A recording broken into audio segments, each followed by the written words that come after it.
Welcome back. Welcome back to the second match of the last weekend of the Alliance Tournament 14 here again with Gorion. And we see Northern Coalition arrive on the field with a fairly standard setup with double Floon, Eos, Aniros, Svirpul, Blackbird, Vengeance, and Vigil, and Paisti Syndicate. Yep, they're here with a setup that we haven't seen that much before. A Claymore, Scimitar, double Cerberus, double Orthrus, 2 Jackdaws, a Kitsune, and a Flycatcher. So something similar to something where we've seen with a lot of missile-heavy comps. And this is definitely a different flavor of it. I'm very curious to see how this goes. The match has begun, and we're seeing Northern Coalition is warped in at about 30, except for the Logistics warping in at 50, and they're burning directly towards the side of Paisti. Tackle going on, no, not tackle, just disruptors going on to the 2 Orthruses of the Paisti Syndicate. Damage immediately being applied to the Aniros of NC, as you can... Yes, going for a Logi kill shot there with all the missile DPS. So, but we're seeing a lot of missile disruptors on the field right now. Both the Fleet Foons are getting disrupted, and also both of the Orthruses. So the Nero seems to be tanking fairly well. There's really not a lot of tackle, just a painter onto him. He seems to be tanking fairly fine. A quick tackle on Travis's Svirpul there, but he seems to have burnt out of web range and is now doing just fine. Squishinator also tackled, but not a lot of damage incoming on either side. Side, I mean... Well, something else I'm also seeing here is that the Blackbirds both have jams being applied to them, and that's probably coming from that Kitsune. It's really important when you're doing jams that you get the jams off first, and that's what those little ships give you. These, the side of Paisti really diving in and trying to get tackle. You see the Scimitar of, the Svirpul of Travis is taking a little bit of damage, the Aniros, but really not enough damage to do any... Well, something could be changing really bad for Paisti right now because their Scimitar is double webbed. Hard tackled. He's very hard tackled. He is regular. He's dropping. He's looted, nost, but can he stay alive? Probably going to be XLAS. Does look like, in fact, he is XLASB fit, meaning that once he runs out of boosters, he's going to be in some serious trouble if they're able to maintain damage and tackle onto him. Well, they're not going to be able to keep that tank for very long. I mean, the thing that's important with these missile comps is you got to kill something quick, as Chester said. But at this point, they've only been putting pressure on the shields of this armor comp that Northern Coalition's been The Scimitar has in fact gone down. Scimitar's down. All of that control, you can see that Scimitar was tackled so hard. They seem to have tackled a couple of other guys. The Kitsune's tackled. He should not be tackled. He should be doing his job from range. Yes, so it looks like something got a hold of him, and he's probably going to go down real quick, just like that. And that's something I've seen many times as an EWAR pilot. As soon as something grabs a hold of you, it's lights out. He was really sort of burning towards. He was right in the thick of the action there, that Kitsune. I'm not really it's a little sure. dangerous. Yeah, very dangerous. It's not a tanky ship. He can do his job from range, and still we see NC taking just fine. Really just, if you look at the control on the side of Paisti, they are just not able to apply any damage. It seems the entire side of NC is staying well within 80% armor. No one is taking any substantial damage at all, partially because Paisti is not able to apply. Yeah, they just came in, they pushed real hard, and but the tank of Northern Coalition setup was able to cope with it, and then they were able to push back, and then the Scimitar on Paisti's side just snapped over backwards when the same pressure was played. The support wing, you can really tell here by the control bar, the support wing of NC is really doing some serious work. The Orthrus is now completely hard tackled, but don't seem to be focusing him down too much. Yeah, and those Blackbirds are now free to apply their jams out of the Kitsune. It's been destroyed. As you can see, almost 3/4 of the Paisti team has jams being applied to it. Whether they're effective or not, I can't tell with this user interface, but it's definitely affecting things. We're seeing now the Jackdaw's down, Kitsune's down. Okay, so one Vigil loss for NC, but they're still in a very commanding position with their logistics ships. The logistics ships still on grid. Well, we're looking at one of the Orthruses right now, and it's completely immobilized. You can see that Fleet Foon just sitting right on top of it. He's been tackled for a while, but it seems as though they just wanted to focus the Jackdaw down, so both of them were tackled, but they decided to switch to that Jackdaw, it being a lot easier to kill. But the Orthrus is in fact about to go down. It seems he might be XLASB fit as well, or maybe that's just shield reps. No, he is XLASB because the shield reps have just come onto him from drones, obviously, since their logistics is down. And that Orthrus is about to get pummeled, and he is in fact followed quickly by the Jackdaw. Almost the entire support wing of Paisti is now down without a single loss of NC. It looks to be a fairly commanding lead. Yeah, they've definitely got control of this fight. That initial thing that you have to do with these missile comps, as I said earlier, is you have to make it count, because you're not going to get a lot of chances to do it, especially with the rapid heavies, rapid lights. All of those rely on burst DPS, so it's going to come out in a real quick gout. Got to get something done. But if you don't do anything, you're just sitting there on reload, and that's 0 DPS. That's second author. I mean, you can all of the support wing of Paisti has been tackled hard by the support wing of Northern Coalition, and they're just working through them one at a time. Not a single ship apart from that Vigil of NC has gone anywhere below 80% armor. Yeah, I mean, they're working on that last Orthrus right now. Reps are coming from something. Maybe I saw a shield rep from something earlier. I'm not sure from what, but right now, just there it goes. Second Orthrus down. Yeah, so right now we just have a Claymore, 2 Cerberuses, and a Flycatcher is all that's left for Paisti. It's really all she wrote, because the core ships remaining on the side of Paisti, the 2 Cerberuses, are never going to be able to break through Northern Coalition. Again, I'm seeing the Flycatcher getting reps from something, and I think that might be just from the drones. Okay, so that's probably what that's coming from. He is very dead. It's just a matter of time now. They're going to mop up. The Claymore is tackled. The Cerberus is webbed, disrupted. Yeah, Angel Wolf 99 is now their new target. Also, damage coming on Johnny Punisher. Looks like Johnny's taking the majority of the damage. So I'm moving over to him right now, and it looks like he is getting pummeled coming from the rear. He's running away from them as fast as he can towards the edge of the ring. It looks like he's going for an edge of glory. So it seems as though these Cerberuses actually are XLASB fit. So even though they have it's not going to make a difference. However, Cerberus now down. So looks like he didn't make it. So I saw him take a quick turn at the edge, trying to see if he could get someone to follow him and boundary violate, but it looks like he couldn't get to the edge quick enough. Pretty commanding victory, commanding lead. Without, 1 Vigil loss, a 3-point loss for NC, cleaned up the entire team of Paisti, mopping up the final remnants. So that looks like the end of the line for Paisti Syndicate. Yeah, the real question at this point is whether they're going to get all of them before. I mean, I'm pretty confident they're going to definitely get this next Cerberus down, Angel Wolf 99. The next question is, how strong is the self-tank on this Claymore? Is it going to be XLAS? It really doesn't matter.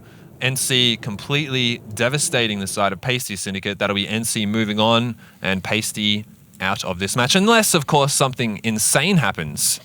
No, you'd have to be throwing away the match at this point for it to change the outcome. Maybe the entire team will. Weird things have happened. Boundary, so. Yeah, that's right. Double step. It looks like that Claymore is getting a lot of damage thrown its way very rapidly. There's nothing he can do. It's going into deep armor, and it's whatever self tank it's got. It's just not keeping up with the damage that's coming in. A Drake is sitting, a Fleet Foon is sitting right on top of it. It's Maw gobbling him whole. And it's all over. Yep.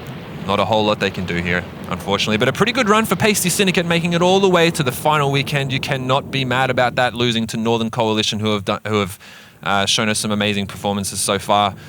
Can't be mad. Nope. No, a very respectable performance by Paisti.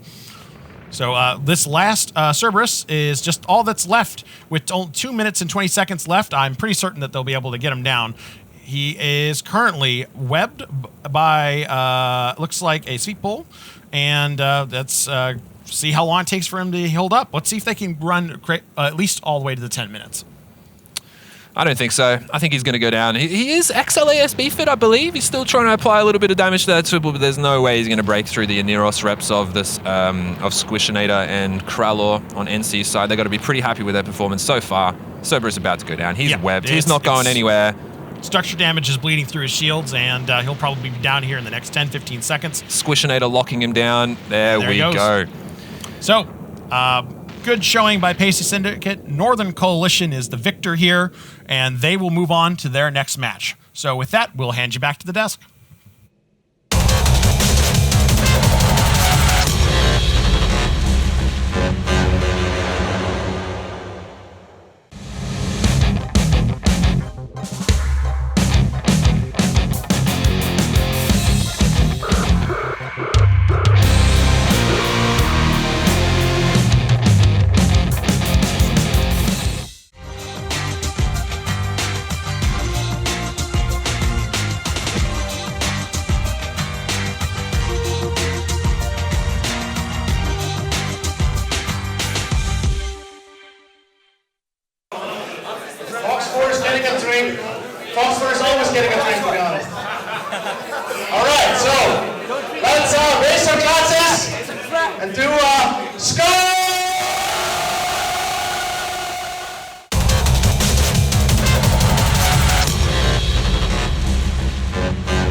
And NC Dot advances in Alliance Tournament 14 as Paisti Syndicate sits down. NC Dot showing just how powerful they can be here in this elimination bracket. They're going to go up against the Afterlife after the break, following the match between WeForm Volta and Exodus. Let's talk a little bit about that Exodus target calling, Chesser. You mean not Exodus, NC. And I'm sorry, Paisti. NC. So NC playing just beautifully here into this light missile comp. We've seen the light missile comp brought before by Tuskers against Afterlife, where they used it to just surgically pick apart the enemy team. And those light kite missile comps like that are really deadly because they can apply a ton of damage to a Logi ship, forcing it away, forcing it back out of their like very, very long range, especially from Cerberus and Jackdaws in sniper mode. And what happens then is they can kite, because they're all cruiser-based ships, except for the battlecruiser providing links, they can kite out your entire gang. And if you send Zwippels or send Cruors or Hyenas out to kill them, your Logi is at such a far range away that it's in deep fall off for reps, and all the applied alpha and damage that light missile team can do, they can effectively kill off ships coming in, unless they're bigger ships, and kite continuously. That's how that fleet comp is designed to work, and you can see Tuskers fly at like 2T before. It requires a lot of mechanical skill to be able to do it that way. But NC, I just want to shout this out at the beginning of the match. You may have not noticed it. They used their 2 missile guidance disruptors, and they threw them on the Orthrus only, which is extremely intelligent. Cerberus are basically locked into kinetic damage, and the Onieros, being a Tech 2 Galente ship, has extremely high kinetic resist, so it actually doesn't care too much that 2 Cerberus are shooting it. Orthrus, on the other hand, are not locked, and they can shoot any damage type. The second reason why it was super smart for them to only use missile disruption on the Orthrus was because their range is much, much shorter than that of the Cerberuses, so it is much more effective. And essentially what you saw was Paisti, knowing that they want to try and kill the Logi right away, shooting all of their LMLs in it, the Orthrus probably not in range, and failing to kill it. And then their scimitar gets I saw it get grappled, and I couldn't see if a Fleet Foon got on top of it, but then it got hard tackled by a Zwippel. But for that to happen is a complete misplay by Paisti. They need to be pulling away and flying together in a ball around the arena, and any type of T3D that comes after them needs to be like nuked by all of those light missile ships. You didn't see that happen. You saw their scimitar get captured, killed, and the entire rest of their team dismantled. And we can see that here on the aftermatch synopsis screen. There's that team just totally grayed out. Only 1 loss on NC's side. That Vigil, who did his favor doing his job admirably, I'm sure. Yeah. But no damage coming out of Paisti. Yeah, just look at those Orthruses. They were left alive very, very long, but because they were underneath those missile disruption, and because of their range being very short, look at the damage that one of those Orthruses put out. Only 5,000. That is less than a Jackdaw. And when you're paying 11 points for a pirate cruiser, only getting 5,000 damage out of it, less than a T3D of 6 points, is inexcusable. It's Whoa, bad. 5,000. Hold on. That's 20,000 coming out of either. I'm sorry. I'm reading. I apologize. That's what they're taking in. That's only. Or is that Low man. Yeah. Damage done. I completely screwed that up. I'm sorry. I need to get my eyes checked. Oh no, you're right. I'm wrong. It's 7,000 damage return. Okay. My fault. We got there in the end, guys. Ladies and gentlemen. We're about to have match 122, 120B of the Alliance Tournament. Chesser versus Antiquarian in a battle to see who can squint more at the monitor screen. Exactly. It's gonna be you. I mean, see, the sad thing is you're the one wearing glasses and I'm not, and These I'm are purely cosmetic. I just wear them for the fashion. Indeed. Okay, so some questions about that analysis. So King Killer it's like a term that's been thrown around to define a comp. What exactly defines a King Killer comp? So, and was that it? The light missile composition. So there's a lot of different names for a lot of different compositions, and I don't like giving specific names to certain comps because some teams will call a composition something, and it will be different inherently in how the modules are laid out or what ships are brought. At the end of the day, you could call what Paisti was using as an LML spam, like kite comp. I just think it is a little bit more descriptive, and I just don't like using, It's not as catchy though, is it? It definitely sounds catchier for sure, but pretty soon we're gonna have people tuning in from Twitch, and someone's gonna be saying, "Oh, this is a Tinker versus like a Kingslayer comp," and people are gonna be like, "What?" and have no idea. So I'm trying to keep the buzzwords to a minimum, I guess. Here on the AT, where we keep buzzwords to a minimum as we as we watch these ships Oh, take the field. Really. I guess. Was Try to make it as less. Was it XLASB fit? Trying to keep the jargon as low as humanly possible when commentating an EVE match. If you're having any difficulty at all with the jargon here on the Alliance Tournament stream or when you're watching these matches, you can tune into Moderator's videos, as a matter of fact, on YouTube. Moderator really breaks down a lot of the mechanics of the Alliance Tournament, the play that we see, and the stakes for the alliances involved. If you haven't checked out those videos at home and you're having any sort of trouble with Chesser's dense lingo, it's your first port of call. And of course, you can get in touch with Moderator, who's not joining us this morning, but will be on this afternoon. Get in touch with him through Twitter. That's @Moderator on Twitter. Send him a message. Let him know that he's doing a great job with his brand new exe file.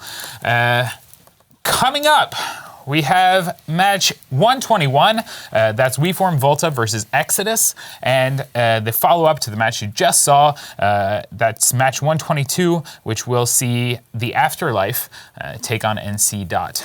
Not Nancy Dot, NC Dot. Those matches set to be very intense as we've moved down now to the final 6 teams of Alliance Tournament 14.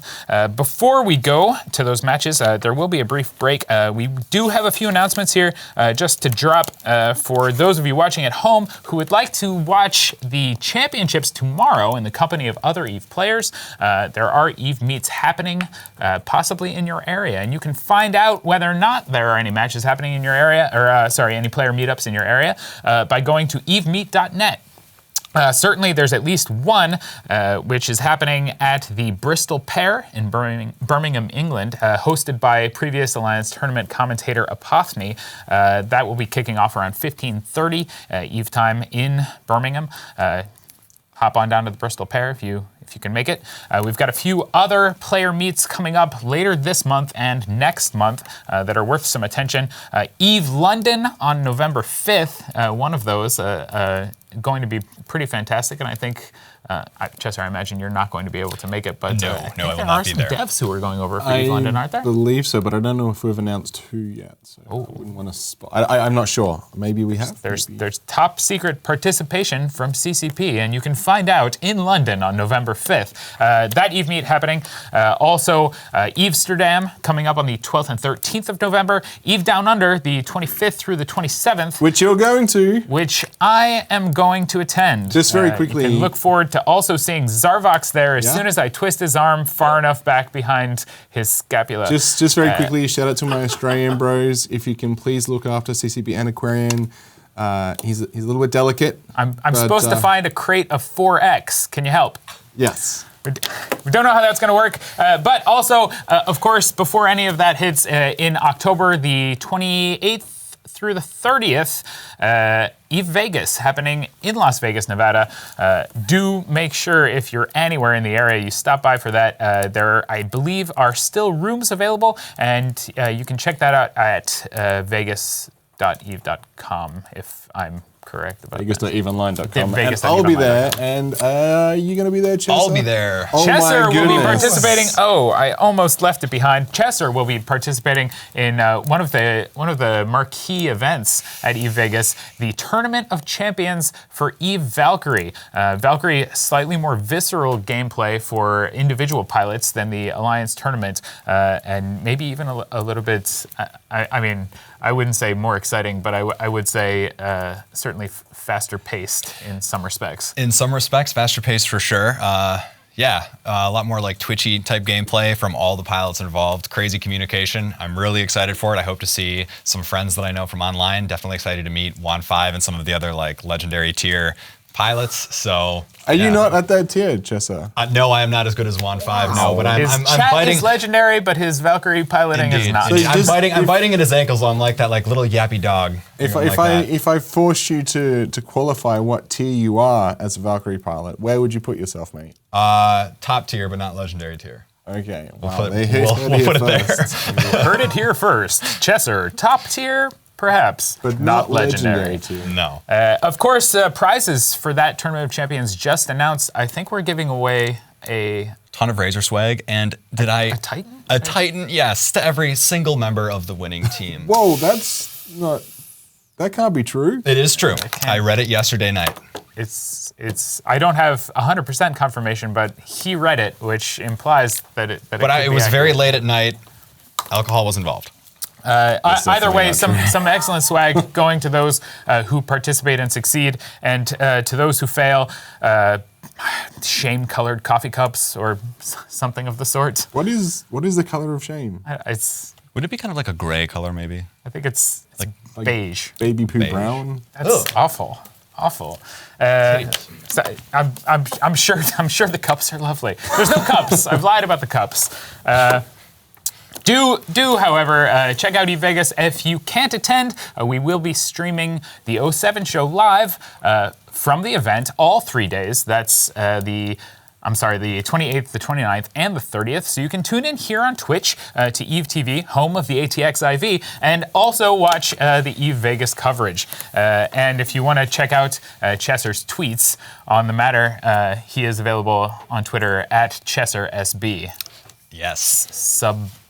What's Brilliant. So it meant stealth bomber back when I did that a lot. SB, because Chesser was taken. I don't know why. I would pay that person money to get my Chesser name back. But actually, I couldn't do it on Reddit because there's a glorious account called Chesser BS, and it is when the trolling hits just right many times. Now it is Sweet Blazer. Let's go with that. All right. Go with that. Of course, all of these events, player meetups, Twitchcasts are wonderful opportunities for you to get your friends and family involved in EVE Online and the the EVE Online universe. If you can bring someone along to show them what's happening, or if you can sit down with them, that's great. And I think it really helps, especially with things like the Alliance Tournament, to have a player with you. But EVE is about it's about community. It's about societies. It's about groups of people coming together to a great extent, and we rely on the community to do that. And EVE Meets are a wonderful way to make that happen. We've got matches coming up in just about 15 minutes here. Until they start, we're going to go to the Rens cam, which is just going to give you a little picture of the New Eden universe. The beauty, the awe that you can get from checking out. The grandeur and glory. Unfortunately, it's a filthy Mimitar station. So. Wow, shots fired. If you're a member of the Mimitar community, feel free to attack Chesser at ChesserSB, or if you're Chesser BS, that's a good opportunity for you to generate some content. Come back here at 1600 Eve time as we kick off with the second set of matches today.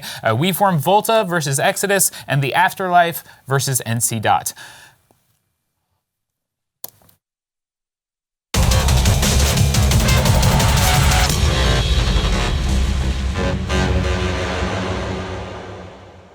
"15 seconds to make a cool AT-ad. It's got to have dank content. Overused MLG Mans. And MLG Daniel Wait. No profanity. How am I supposed to make an AT-ad without saying fuck?"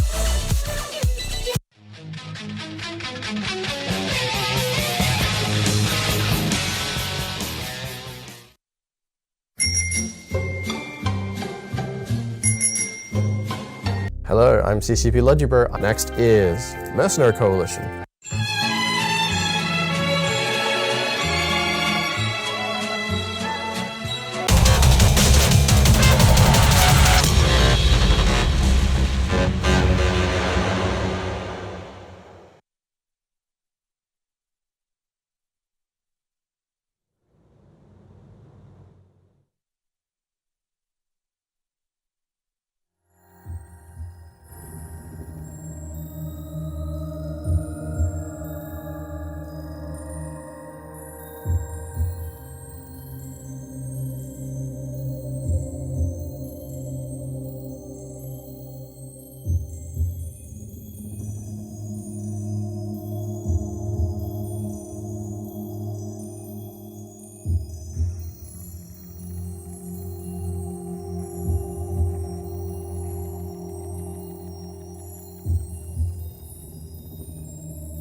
And we're back for the second set of matches here on the first day of the last weekend of Alliance Tournament 14, where we will see WeForm Volta take on Exodus, who have just succeeded in knocking the Phoebe Freeport Republic out of the tournament. Shortly after, we'll see Afterlife versus NC Dot, who have just conquered the Paisti Syndicate. Gentlemen, these two matches coming up, obviously a lot of pressure on these teams who have already played one match today. A bit of a time and stress issue there. Also seeing WeForm Volta and Afterlife come off of some unfortunate losses for them last weekend, possibly, hopefully, mixing up their comps a little bit. What do we expect to see from these matches as we move forward in Alliance Tournament 14? In my heart of hearts, I hope we see another dual paladin set up from Afterlife. Oh God. In my heart of hearts. I want to see NC Dot bring it, actually. Okay, guys. Just paladins versus paladins. Yeah. All paladins. See what happens. Let's focus though on WeForm Volta versus Exodus. That fight, Exodus obviously having just won a match, but having to react and pivot then from what they were doing earlier this morning earlier this afternoon rather, to focus on what Volta brought and what Volta has the potential to bring. Chester, Volta, how do you rank their performance in the tournament so far? I think Volta's a very strong team. I was disappointed with what happened against Pandemic Legion, where match 1 they brought this super high DPS setup, ideally designed to kind of snipe the flagship, which that didn't happen. And then it looked to me in match 2. Well, I mean, Pandemic Legion didn't even bring a flagship. They didn't bring their flagship in the match, so that was basically a complete wash, because if you can't kill the flagship with that type of comp setup, which was, I believe, 4 battleships and then like just bombers, you're going to lose against a team of PL's level.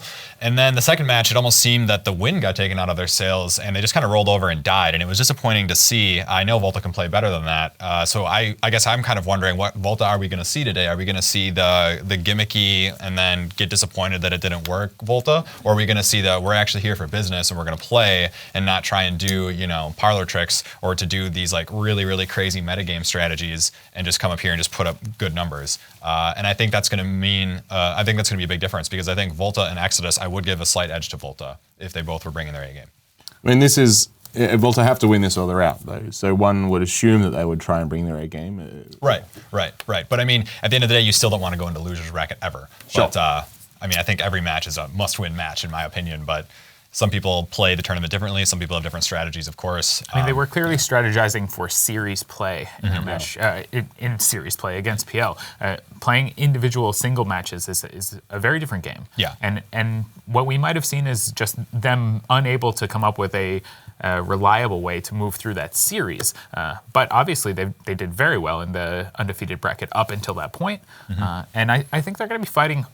Obviously, they are going to be fighting for a chance at that fourth place prize, a guaranteed fourth place, possibly a higher showing, depending on how they would move forward. I don't think we're in any danger of any of these teams showing up and being like, I don't really like Eve all that much. I mean, that's not what I'm saying. It's just team morale, and all of that has an effect on how you play. And certainly being tilted by previous matches is a very rough thing. Yeah. Let's announce the bans and get a really quick prediction from you guys before we go to the booth. Exodus in this match banning out. Make sure that I've got this correct. Banning out that Armor Logi Guardian Oneros combo, and WeForm Volta going after Jams, the Blackbird and the Kitsune. Any predictions? My money's still on Exodus for this one. I think they've had a tough run and they've just played a match, but I think they're in the spot. They've managed to get all the jitters out, and they're who I think is going to come true. Chester? I actually like Volta here. Volta. We've got a split desk. Yeah. Divided opinions from the professionals know what they're doing. We will go to 2 more professionals in the booth, Garayan Wasanar and Zorvox Terrell, as they commentate on this match 121 of Alliance Tournament 14. And welcome back to the frontal commentary position. I'm Zarvox here with Garayan. We're about to see the match between Exodus and WeForm Volta. Both teams warping in at about 50 kilometers. All of their comp at 50 kilometers, so about 100 kilometers away on the side of Exodus. They have brought an interesting setup with double Vulture. Itana. That's right, ladies. And Itana has entered the building. Double Rook, double Jackdaw, double Harpy, and a Griffin. Yeah, and on Volta's side here, we have a double Barghest, a Scimitar, Cerberus, Gnosis, 2 Hyenas, 2 Manticores, and a Crucifier. 5 seconds until match starts, so let's see what happens. It's going to be a little bit of a dance as both teams are. I'm really looking forward to seeing this Vulture comp from Exodus. This looks like they're fitted with rails, so let's see what it's going to do here. We're already seeing missile guidance computers being dumped onto the Barghest and jams on the Scimitar. Straight onto the Manticore of We Form Volta, and we see that Hyena of TikTok burning in like a madman to secure some tackle, and that one Manticore has indeed been felled. Yes, we're just going to see a lot of this probably with this Vulture and Harpies and Jackdaws. This is going to be murder on support ships. And you can really see TikTok's experience shining through here, maintaining transversal whilst trying to apply tackle to, I'm not actually sure who, one bomber down of the side of Volta and still no damage at all being applied to the side of Exodus. Yeah, we're seeing a lot of positioning going on right now. I mean, they both came out at max range. It looks like that most of the teams are circling each other, trying to find that opening to lunge in. Most cores holding back for the moment. We do have webs, though, on the Atana. Will they focus that Atana down? Atana it's coming from the Hyena, and it's being followed very closely by... The Atana has now been grappled and webbed. By the Griffin has just been volleyed off the field. The Exodus's Griffin now removed from the field by the Hyena of TikTok, about to go down. Can he catch reps in time? It seems the answer is, in fact, no. Will the Atana has managed to break away from that double web, the grappler and single web. He's still being capped out, but, yes, but also, it's worth noting he is pretty much capped out now. Yes, and all of his rep drones, almost all but 3 of them have just been blasted off by the Atana, or by the Barghest being potted by Andy Gardet. All of the rep drones gone now, and they are laying into that Atana as hard as they can. They're trying, but they're not really getting much done, and in the process, they've lost 2 of their bombers, a massive amount of DPS. They're 2 only bombers on the field and 1 of their Hyenas, so still only the single Griffin loss on the side of Exodus. Yeah, we'll see if they're, is this possibly bait? That Atana, they're still trying to kill him. They are still trying to, and it's now back to being double webbed and neutered. So he was tackled initially, managed to break away from the grappler and the Tech 2 web or regular web from the other side. We're seeing a normal web and a grapple being placed on the Atana, and also newts and a target painter, probably coming from that last remaining Hyena. The Scimitar of Volta has been hard tackled and is going down very, very quickly. Yeah, Starfleet Commander just got caught and butchered. So as that happens, the Atana! The Atana money explosion! Ladies, let's see what's happening. Yep, another one down. This is a very expensive ship that has just been removed from the field. Remember, these are real ships from Tranquility. That ship is worth about the same as a Titan. A huge amount of limited edition. So another one off the books, as it has now been exploded in the tournament arena, as many others this weekend. They may have lost the Vulture. Volta may have destroyed an Atana, but at what cost? That is clearly, like, we are seeing a scenario where it could be was it worth it?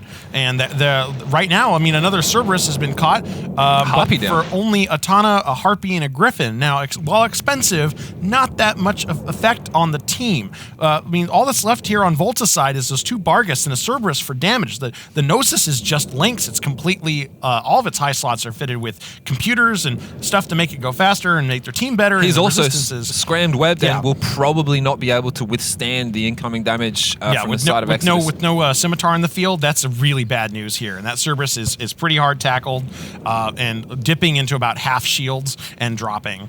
It really looks like the incoming damage from Volta to Exodus is quite minimal. Exodus are controlling this fight just fine. The Cerberus will, in fact, go down pretty soon. Yeah, those Rooks appear to have been doing a very bang-up job here, putting some very choice and critical jams.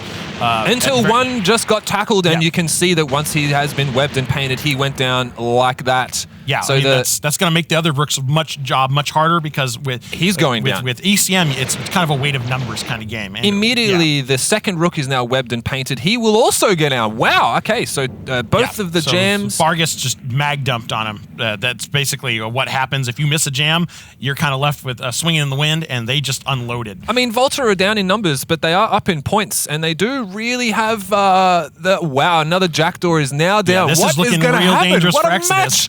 I mean, the Barghests with their rapid heavies are able to apply their damage to these smaller targets much better than a lot of other ships. We can see with the Hyena still on the field with his target painter. It's just that Jackdaw just went down without being scrammed or webbed. That Volta it was worth it. They were able to get the Atana, and also they're ahead on points. And Exodus is probably going to get bounced out of this. What an upset! The Harpy of Daisy is now double webbed, neutered, painted, and I mean, unless these Barghests, if they are rapid heavy fit, they're going to be reloading pretty soon. But can Exodus drop those 2 Barghests? Oh, the Harpy is almost down. Harpy is now down. We're still seeing some rep drones on the field on the Barghest, keeping it up. I mean, at this point, with those vultures, they're going to have to go at point blank with antimatter and just hope that they can break one of these. I mean, it's not looking good for Exodus. We were not expecting this. I mean, Exodus were really a fairly big favorite, I have to say, amongst the commentators to take this down, but. Yeah, I mean, this is huge. If this the only chance that they really have to claw this back is to break through these Barghests. That Barghest is taking substantial damage, but so is the Vulture. Yeah. The Vulture is going to go down in just a matter of seconds. He's broken one webbed web. And neuted and painted. So his hardeners are off. Not going to matter. Huge. Yep, and he's gone. Sabotage is down. The last remaining member of Exodus, Wasamata's Vulture, is webbed, neutered, painted, jammed. And the Barghests, once they get their rapid heavies off reload, are going to melt him like butter. Yeah, as soon as those reloads, especially with the Hyena still on the field, it's able to apply webs, it's able to apply a target painter, which makes their signature even larger, making those missiles coming out of those Barghests hit even harder than they already would.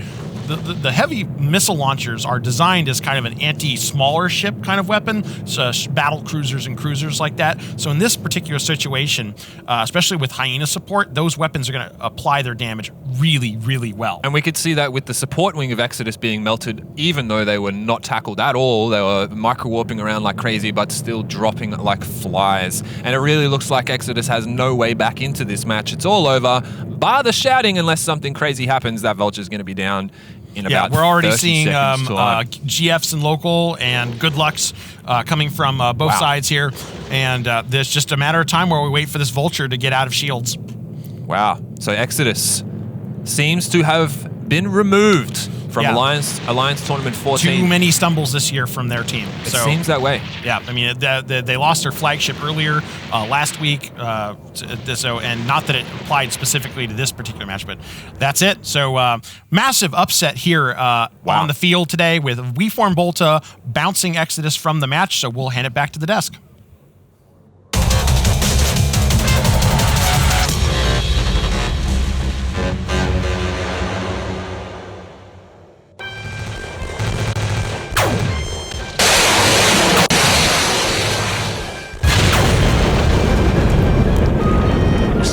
Doing the same things they did last time. They're just charging straight in towards the enemy. They have no fear. Yeah, would you say that has been a top tier target calling? I would definitely say it's a unique tier target calling. Should be fine. Nope. I love EVE Online!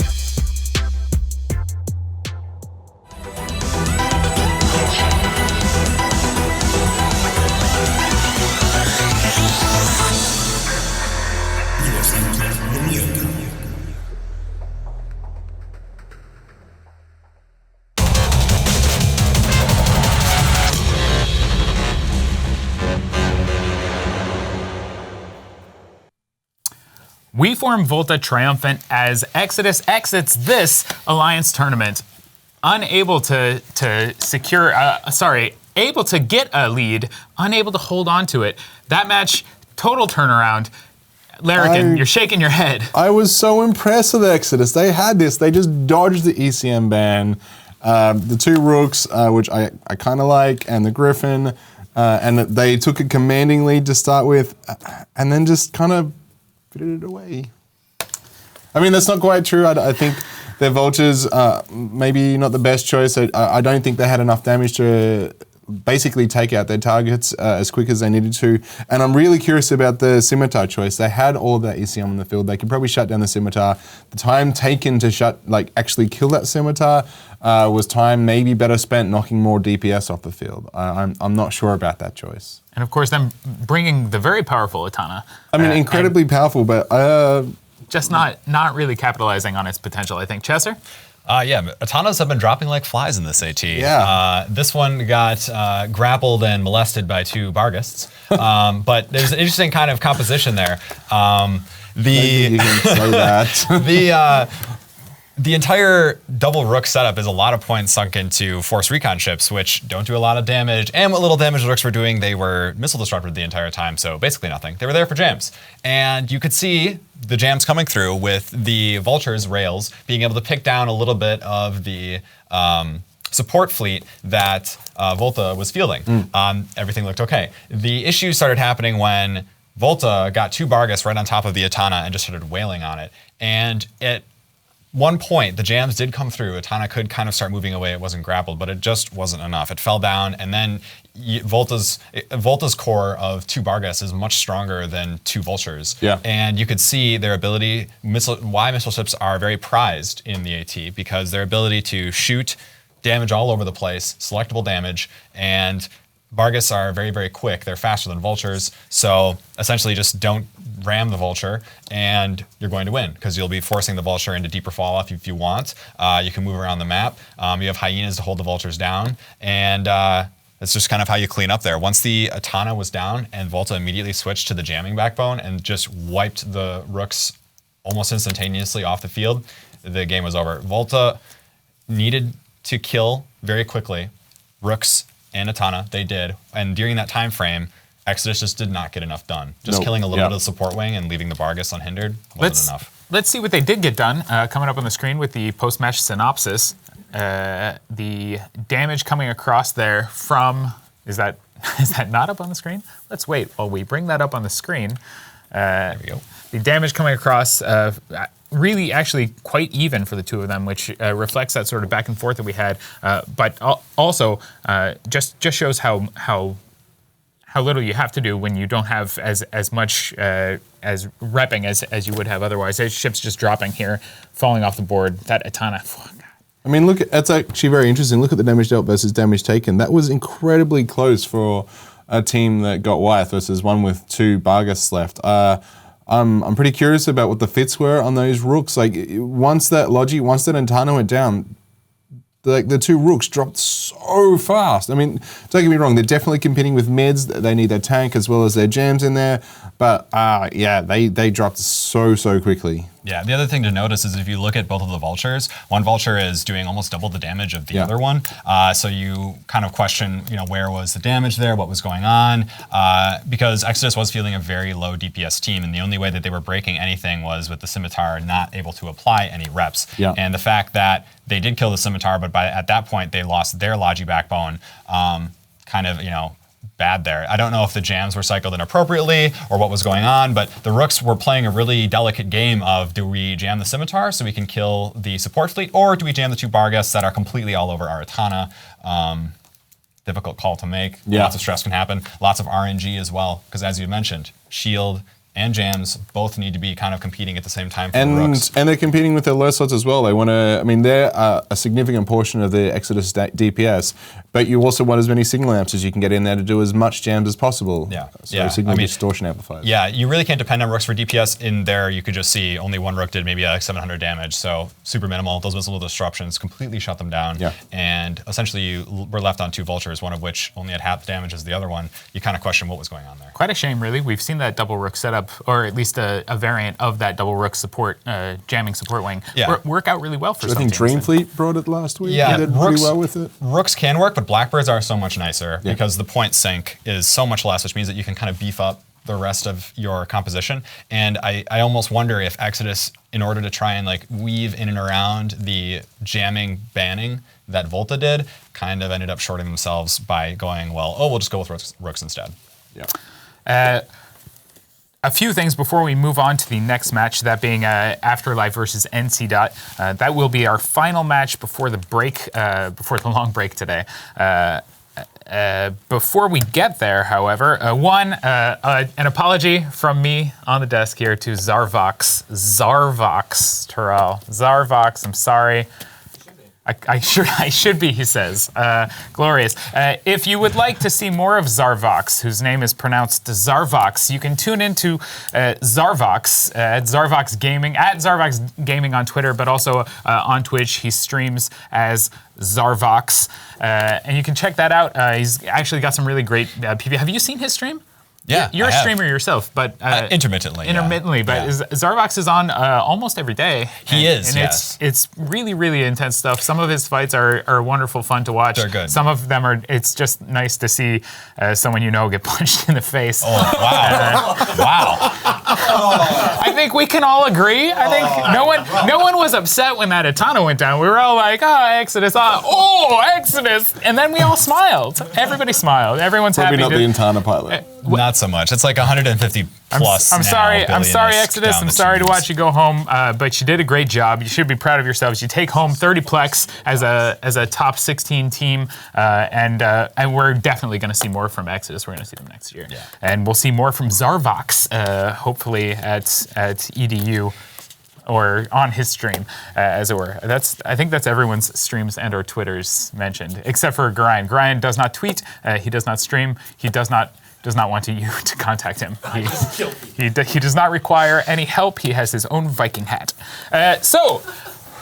The fight that comes up next, Afterlife versus NC. Afterlife falling in that series where they did bring the Paladin set up repeatedly. NC showing themselves to be extremely talented versus Paisti Syndicate this morning. Also, an amazing match versus Pandemic Legion in the first weekend of CCP's official broadcast of Alliance Tournament 14, the ATXI via NC. Really talented.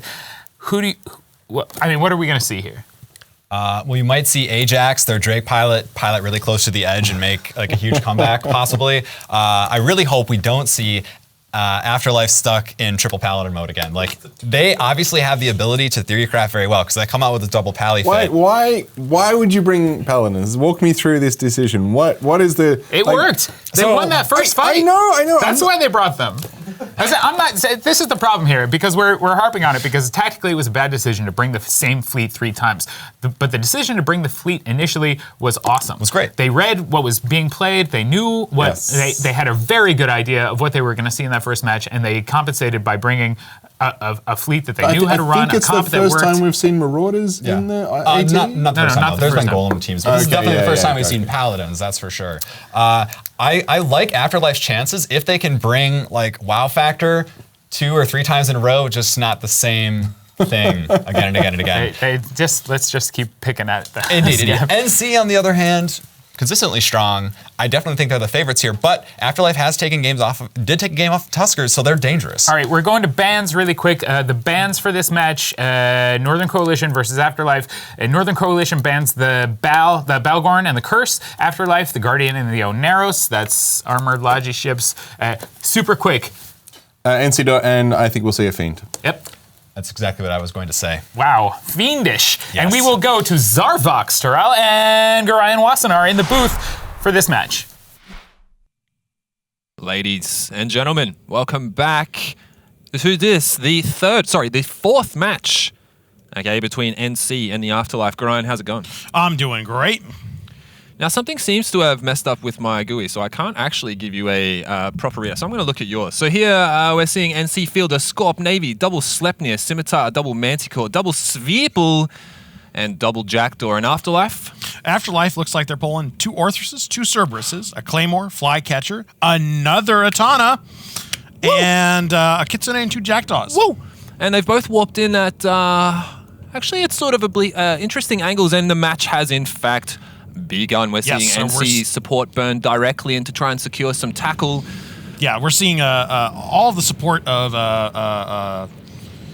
the Tuskers try to get the heck out of the way here. Nope, not Tuskers. My bad. The Afterlife get all out of the way here while their screen comes up and try to intercept them here. As you can see, that Scimitar's trying its damnedest to get the heck out. Trying to burn away. It's trying to tank with its XLASB. Will it be able to stay alive? It really seems as though the answer is no. Now some shield bots being dropped onto that Scimitar to try and keep it alive. At the same time, the Atana is in fact webbed and scrammed, painted and nosed, receiving some reps of its own probably from shield bots. Yeah, I mean, will we see another Atana go down? I think we will. Can it tank in time? I mean, it really looks as though we're seeing disruption onto the 2 Orthruses and the Cerberus and Jackdaw. The 2 Orthruses of Afterlife, but all of the damage is being focused onto each side's respective logistics team. Jackdaw has gone down. They're really trying hard to keep this Atana alive, and it looks like they won. Oh, yes, Atana 2 down. in a row. 100 billion-esque. I love it. You love it. We all love it. Will it be a good trade? Will that scimitar be taken down in response? They're trying to do it, but he's doing a good job of staying out of scram web range. Once his XLASB runs out, though, what's going to happen? Yeah, I mean, the Scimitar is also almost in the same boat as the Atana now. It's dropping deep into structure. Here it goes, too. Bang. And is this a good trade? I mean, one logistics ship's down on the side of NC, but in the process, Afterlife have in fact dropped their Atana. Their Lynx ship, the Claymore, seems to be going down. Now, this Claymore is, oh my God. Yes, and it is yes, down this is very really quickly. bad news. I mean, that Navy Scorpion's making its will known by sitting right on top of these guys and just smashing them with a hammer. We're seeing here they lost the Scimitar, and one of the Sweet Bowls is taking some damage here, but only thing left on the Afterlife side is 2 Cerberuses and 2 Orthruses. That's a lot of damage. Which are being disrupted. Yes. And their damage is going to be vastly reduced. The Swivel has now been popped. I don't know who's got the tracking disruptor on the Orthrus, but I like him. Yeah, that's true. There is tracking disruptors onto the Orthrus. That Orthrus is now scrammed, webbed, and painted. It seems as though they're probably going to be focusing down that Orthrus as it's now not in a position to get away. There's still damage going on to a Cerberus, but I'm quite sure why they're splitting their fire there. Yeah, with no logistics on the Afterlife side. I mean, it's just a matter of time that these things go down. Same thing with the Nola Correlation, but they could take the losses. They're in such a commanding position right now that any loss in the Afterlife side is just going to make this hole deeper. They still have their links. Okay, so the Claymore, and now Manticore has been popped on the side of NC, but Afterlife is without links. Neither side has logistics, but Afterlife does not have links, which does make a big difference in being able to apply tackle. And Head Kendir overall HP. And Head Kendir just died earlier, so that's another big chunk of the little remaining DPS on the Afterlife side going away. Another Cerberus. Cerberus is now down. So we're now looking at really only 2 remaining core ships. I mean, if you want to call the Orthrus as part of the core, and will they be able to do enough damage to bring down NC? Well, Faffy Waffy, a person I've seen and met before many times in Tranquility, blowing each other up, is a very wily guy, but he's got a pretty steep mountain to climb at this point, and another ship going down. I mean, Flycatcher down. Yeah, Flycatcher down. And Skalsfa in a Jackdaw not far behind him on the other side. It really looks like a fairly commanding position for NC. Those 2 Orthruses are never going to be able to break through the 2 Sleps or the there's no way they can break through the 3 remaining cores. So they still have their cores. They've got the vast majority of their DPS. That is NC. To just lose one of their Jackdaws, but really in the grand scheme of things, it's not a big deal. That Jackdaw dying, but at the cost of the Orthrus going into losing its main tank, which is shields here. They've just lost tackle on that Orthrus of Pandy, so he's burning away like mad, trying to stay away and maybe get a reload off of his XLASB, but I think it's pretty dim. It could be in vain. He's now webbed again, so there's really not much chance of Afterlife coming back from this. Yeah, I'd agree Did some with good that. damage on their way down, though. Yeah, I mean, they definitely made him earn it. I mean,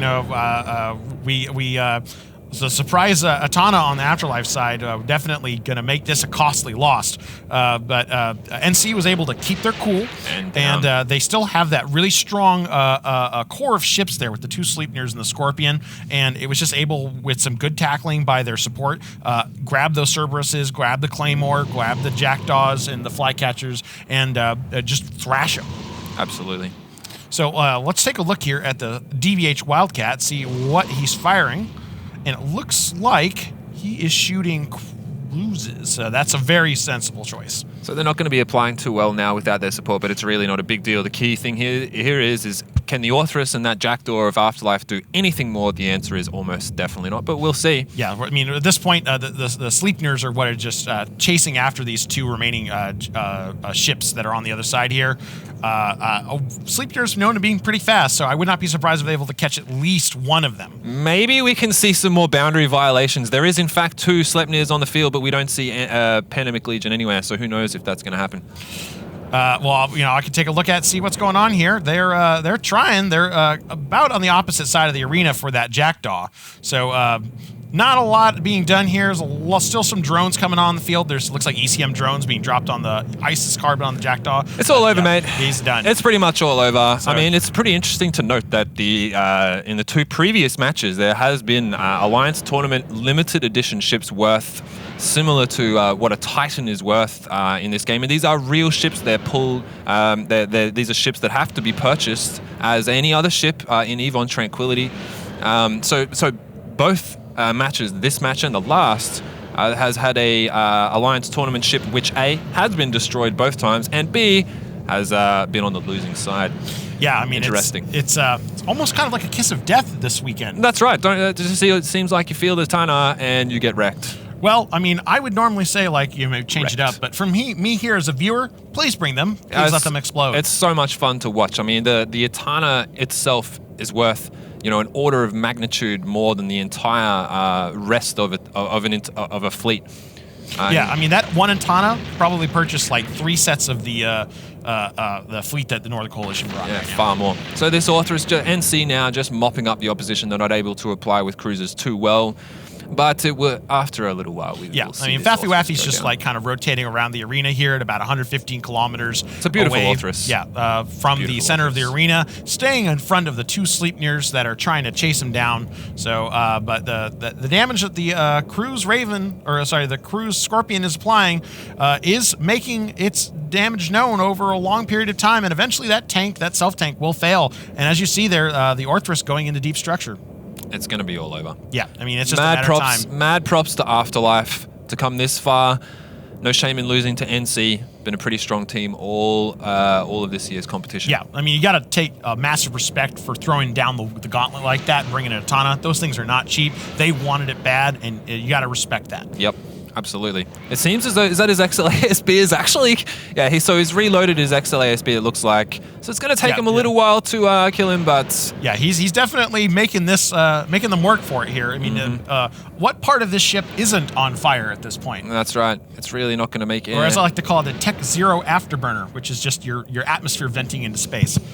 So here we are, more drones trying to get around it here. The Sleipnirs trying their darnest to keep up with it, but it looks like the only person who's doing any appreciable damage is DBH Wildcat in that Navy Scorpion, and it looks like that ASB is starting to run out again, so let's see if they can finish him off. Oh, come on, let's see some boundary violations, son. Come on, Sleipnirs, you can do it. Can you do it? Just they're following him close behind. They're only 75 kilometers from the edge of the arena, so we're not in edge of glory thing. And there's Flaffy Waffy finally down. Good fights in local. It's all over. Yeah, Afterlife, they're done, and Northern Coalition advances. So with that, we'll send you back to the desk.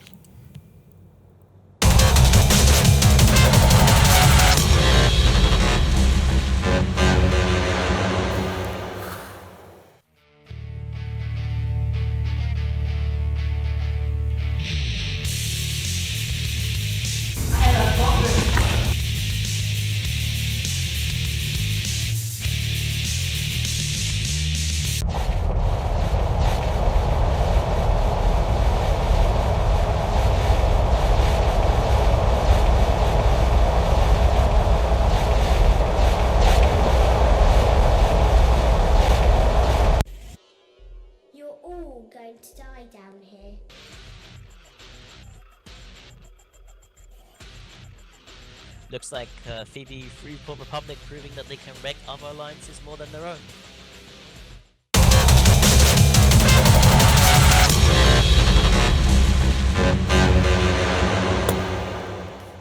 And NC Dot moves ahead, knocking the Afterlife out of the tournament, and Atana down. Damage on the field, shots fired, stuff blowing up, people making decisions that have impacts on things. Yes, tell us about that. Tell us about the comp. Why did they bring in Atana? Like, I love seeing AT ships blow up, but Chester and I were talking about this. Chester, walk me through why did they bring in Atana? Why? So Chester doesn't know. I actually don't know why they brought in Atana, but an Atana is, now that so many have been killed, worth much more than what it was before the AT, which is like 150 bill plus, and now it's going to be worth way more than that. So on orders of magnitude more than a Titan costs. So they're very expensive. And if you notice in that match, the NC team brings a Scimitar, and Afterlife brings an Atana. And Afterlife is fielding this LML kite comp that we see. So that comp, again, needs to kite and shoot and kill anything that tries to hold any of its members down. Now in that situation, you want a Logi that's fast and has a small signature, and the Atana is neither of those things. It is slow. Compared to what NC brought, was a Scimitar. Their Scimitar took damage from from Afterlife's entire LML squad and lived longer the entire time than the Atana did. The Atana got run down by Zwipple, which should not have happened that early anyway, and then just got blown up. Well, in fact, Afterlife went straight after that Scimitar of NC Dot and let the Svipples come in and just tackle their Atana. Yeah. I would have expected them to switch, knock out those Svipples really quick, and then maybe go back after the Logi, because I'm sure that Scimitar at the start of the match just went, I'm going the opposite way. I'm getting out of dodge. Right. When I talked about the LML comp earlier, if you push their Logi off and they're trying to send in their support fleet, so if NC tries to send in their support fleet with their Scimitar way back here, their support wing needs to basically get into deep fall off of reps in order to be able to capture any of Afterlife's team. And Afterlife then needs to screen with the long scrams off the Orthruses, or they have the Jackdaws there with webs and scrams as well, and basically just peel off all of their, anything from getting to their team and just continually kite around the map. When you don't do that and you get so bore-sighted on killing an enemy ship that your very delicate kiting comp starts falling apart, you're going to die. And your incredibly expensive AT ship gets caught immediately and eats it. Yeah. A Zwipple burns right through your lines and gets a web on it, and then you have two AC Sleipnirs which do a ton of DPS. Get right on top of it, it's not going to live, especially when you throw in a Navy Scorp. Let's see that DPS on the screen just now with the post-match synopsis for what was coming across from NC Dot onto the Afterlife and what was being delivered back. Obviously, 2 times the amount of damage coming out of NC, just wiping them off the field. Faffy Waffy has a lot of nice damage. As we can see, he lived for a super long time, but otherwise the Cerberus, the two Cerberus and the other Orthrus just not really doing too much. I'd be curious to see what their fits are, but to have that Zwipple backbone that Northern Coalition had, both of those Zwipples be able to get back and grab that Atana was complete curtains for Afterlife team. They just shouldn't be allowed to do that at all, especially that early in the match. And of course, that ISK lost valuation there, not 100% accurate. Closer to 200 billion, probably, somewhere around there. At least that's how much an Atana is worth. A serious monetary hit. I mean, so just for people who aren't sure what an Atana is, it's an Alliance Tournament ship. It was awarded, I don't remember what Alliance Tournament. I thought it was AT-12. That sounds about right. There were 50 of them given out. And a lot have been lost in the Alliance tournament. I'm not going to say how many are left. I honestly don't know. I haven't looked it up. So they're difficult to get a hold of, and even when they do come up for sale, they are incredibly expensive. Because they used to have back when you were allowed to fit cap transfers, Atanas were very deadly in these turtle compositions, and that's why they were so highly prized, because it is a very good Logi, in turtle compositions. But if you're trying to kite, the Atana isn't your ship. It's not that fast. That's where a Scimitar. It's tankier than a Basilisk or a Scimitar. Right. Probably puts out more reps, but that's not always the be-all and end-all. No, definitely not, especially when you can get run down much more easily. Yeah. As is clearly the case in the match we just saw. Afterlife no longer participating in Alliance Tournament 14, NC Dot moving forward. That does define our top 4 teams. And the prize structure, for those of you tuning in just now who haven't been paying attention to previous broadcasts, the 4th place team will receive 3 cruisers and 3 frigates from the prize ships for this Alliance Tournament. And we have a graphic that will hopefully show up on the screen while I'm talking here. The Coyotes and the Rabisu, Cadies. The Cadies there, a variant on the Cruor, Blood Raider variation with significant bonuses in its energy nosing and small turrets. Yep. And then the Ashimu version, or the cruiser level, the Rabis, kind of in the same vein, but with also the Logi. It's the Armor Atana. It's basically going to be Armor Atana using Nasas being able to feed itself. So the Rabisu, for an AT point of view, has very interesting potential. Yeah. And I think that the Cadies is going to be kind of like what we see some higher end pilots doing on TQ, like TikTok, known for Chromoas having a Tech 2 frigate with a cloak, and it's very deadly. So you may see a little bit of play with that. Not so much in the AT. Probably we just needed to refuel the Logi for AT fights. Yeah, you just need to throw a few more into the tanks. Now you've got an armor one instead of a shield one. Yeah, it's certainly going to be worth a lot. We talk about the value of these things, talk about them being valued in respect to how prized a Titan is, which leads us back to some comments that we made earlier about the prizes for the Valkyrie tournament, which included Titan, not in-game, a NVIDIA Titan X for day 1 finalists of that Valkyrie tournament. Oh, yeah. And for day 2 grand finalists, GeForce GTX 1070s. Significant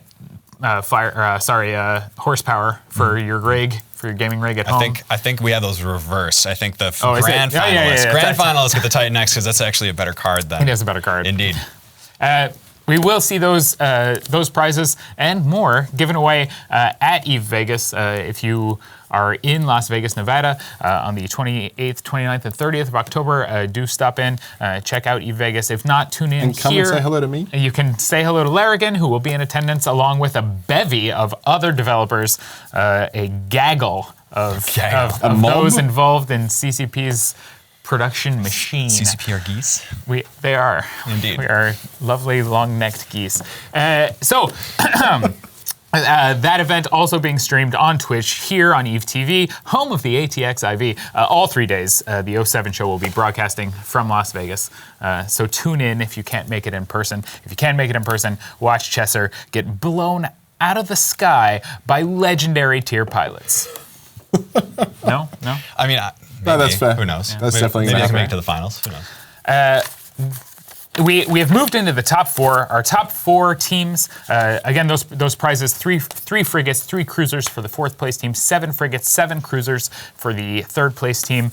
Is it 15? I'm going to flip this over. 15 cruisers and 15 frigates for the second place team, and 25 cruisers and 25 frigates, 25 of each of those Alliance Tournament ships going to the 1st place team, which will be determined tomorrow on EVE TV here on Twitch as we broadcast the championships of Alliance Tournament 14. Right now, we will go into a break before we start the series to determine our top 3 podium residents. We will see Pandemic Legion versus the Tuskers in a best-of-3 series, interspersed with NC. versus Northern Coalition versus WeForm Volta, also in a best-of-3 series.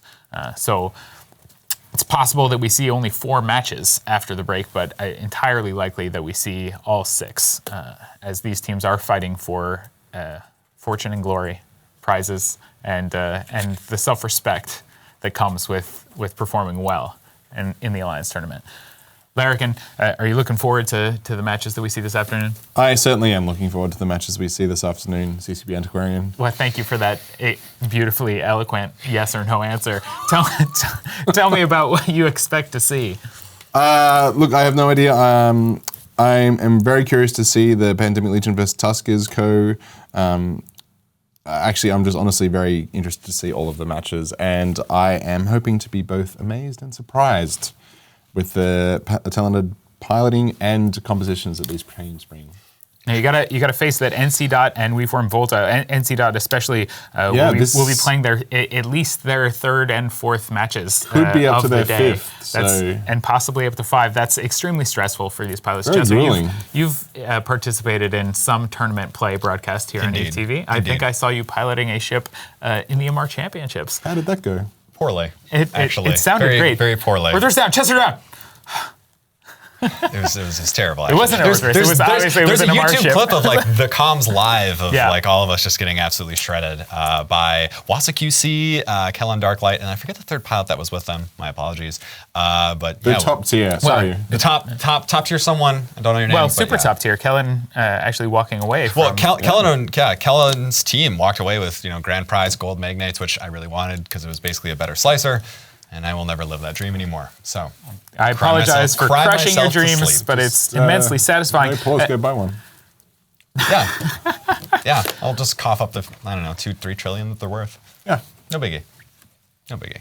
No, but I've only flown in the Alliance Tournament just a few times. Never at I've never been on a team. Well, I mean, I've been on some teams that have gotten this far, but I've never flown up to this level because I've either been commentating or not there. But I generally would fly smaller ships like bombers or whatever else. And I think we were talking about it at some point, just when we were at one of the bars here in Reykjavik, where when you get to this level, the pressure that is on the team captains and the teams in general to have every single fitting, all of the implants, all of the ammo of multiple sets of ships of multiple compositions ready to go, especially when you're getting into these best of 3 matches. You have to remember that NC Dot and Volta, they've been playing all day today. So while you guys have been sitting here and enjoying this, they've been theory crafting about, oh, well, they've been this, we've been this. And then they've been playing mind games. And they've been playing in the matches, no mistakes. You can't make big mistakes anymore. And now they're going to play best of 3s.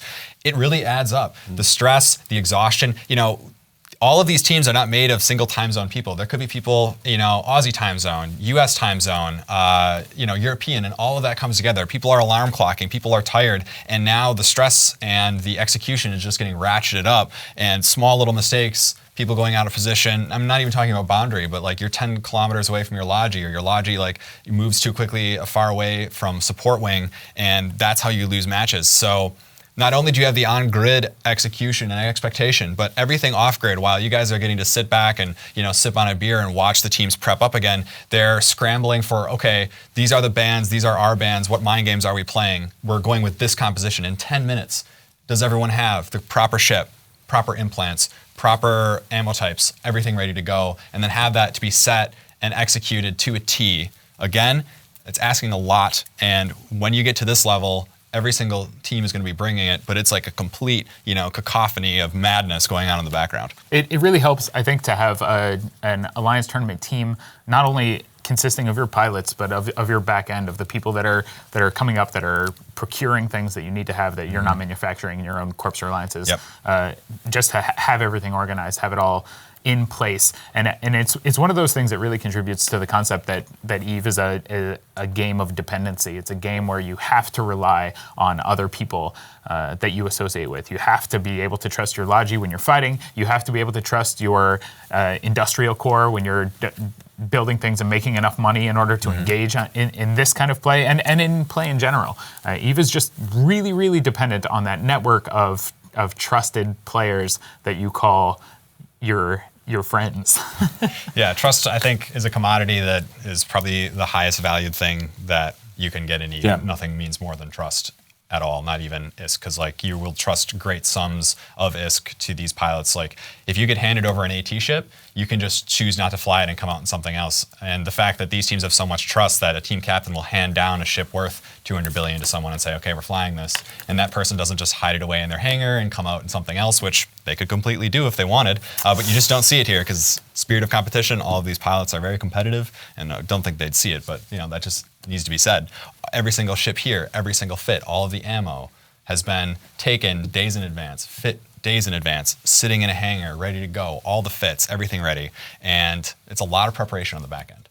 I mean, the PvP shakes is something that we've talked about before, and it's something that most of our EVE players will be familiar with. Is those high stress situations, and you get the shakes. And something I've experienced. I'm sure it's something you guys have experienced, but I have seen at EVE Down Under there was one particular player. This was just like there was nothing of major value at this tournament, but one of the players was shaking so much I thought the mouse was broken. This is an actual thing. It's an incredible amount of stress these guys are under, and to go have that stress for effectively the entire day is it's tiring. It's totally exhausting. You know, even on smaller levels, when I've witnessed 1v1s or participated in 1v1s, pilots have said, I was shaking so bad under so much nervous stress, I couldn't click on modules, I couldn't click on what I wanted to, my hand-eye coordination just falls apart, and that sounds really dumb, but if you've ever been in those situations, those high-stress situations like that, or what you perceive as high stress, if you can amplify that even more, because now you're on AT, you're being televised, you have an entire team of people that are depending on you, you're playing for tons of money. You've got a desk of commentators that are waiting to just talk trash about your performance. Never me though. Never me. Never Chessard. I I'm a field of roses, as you said earlier. I'm a rose.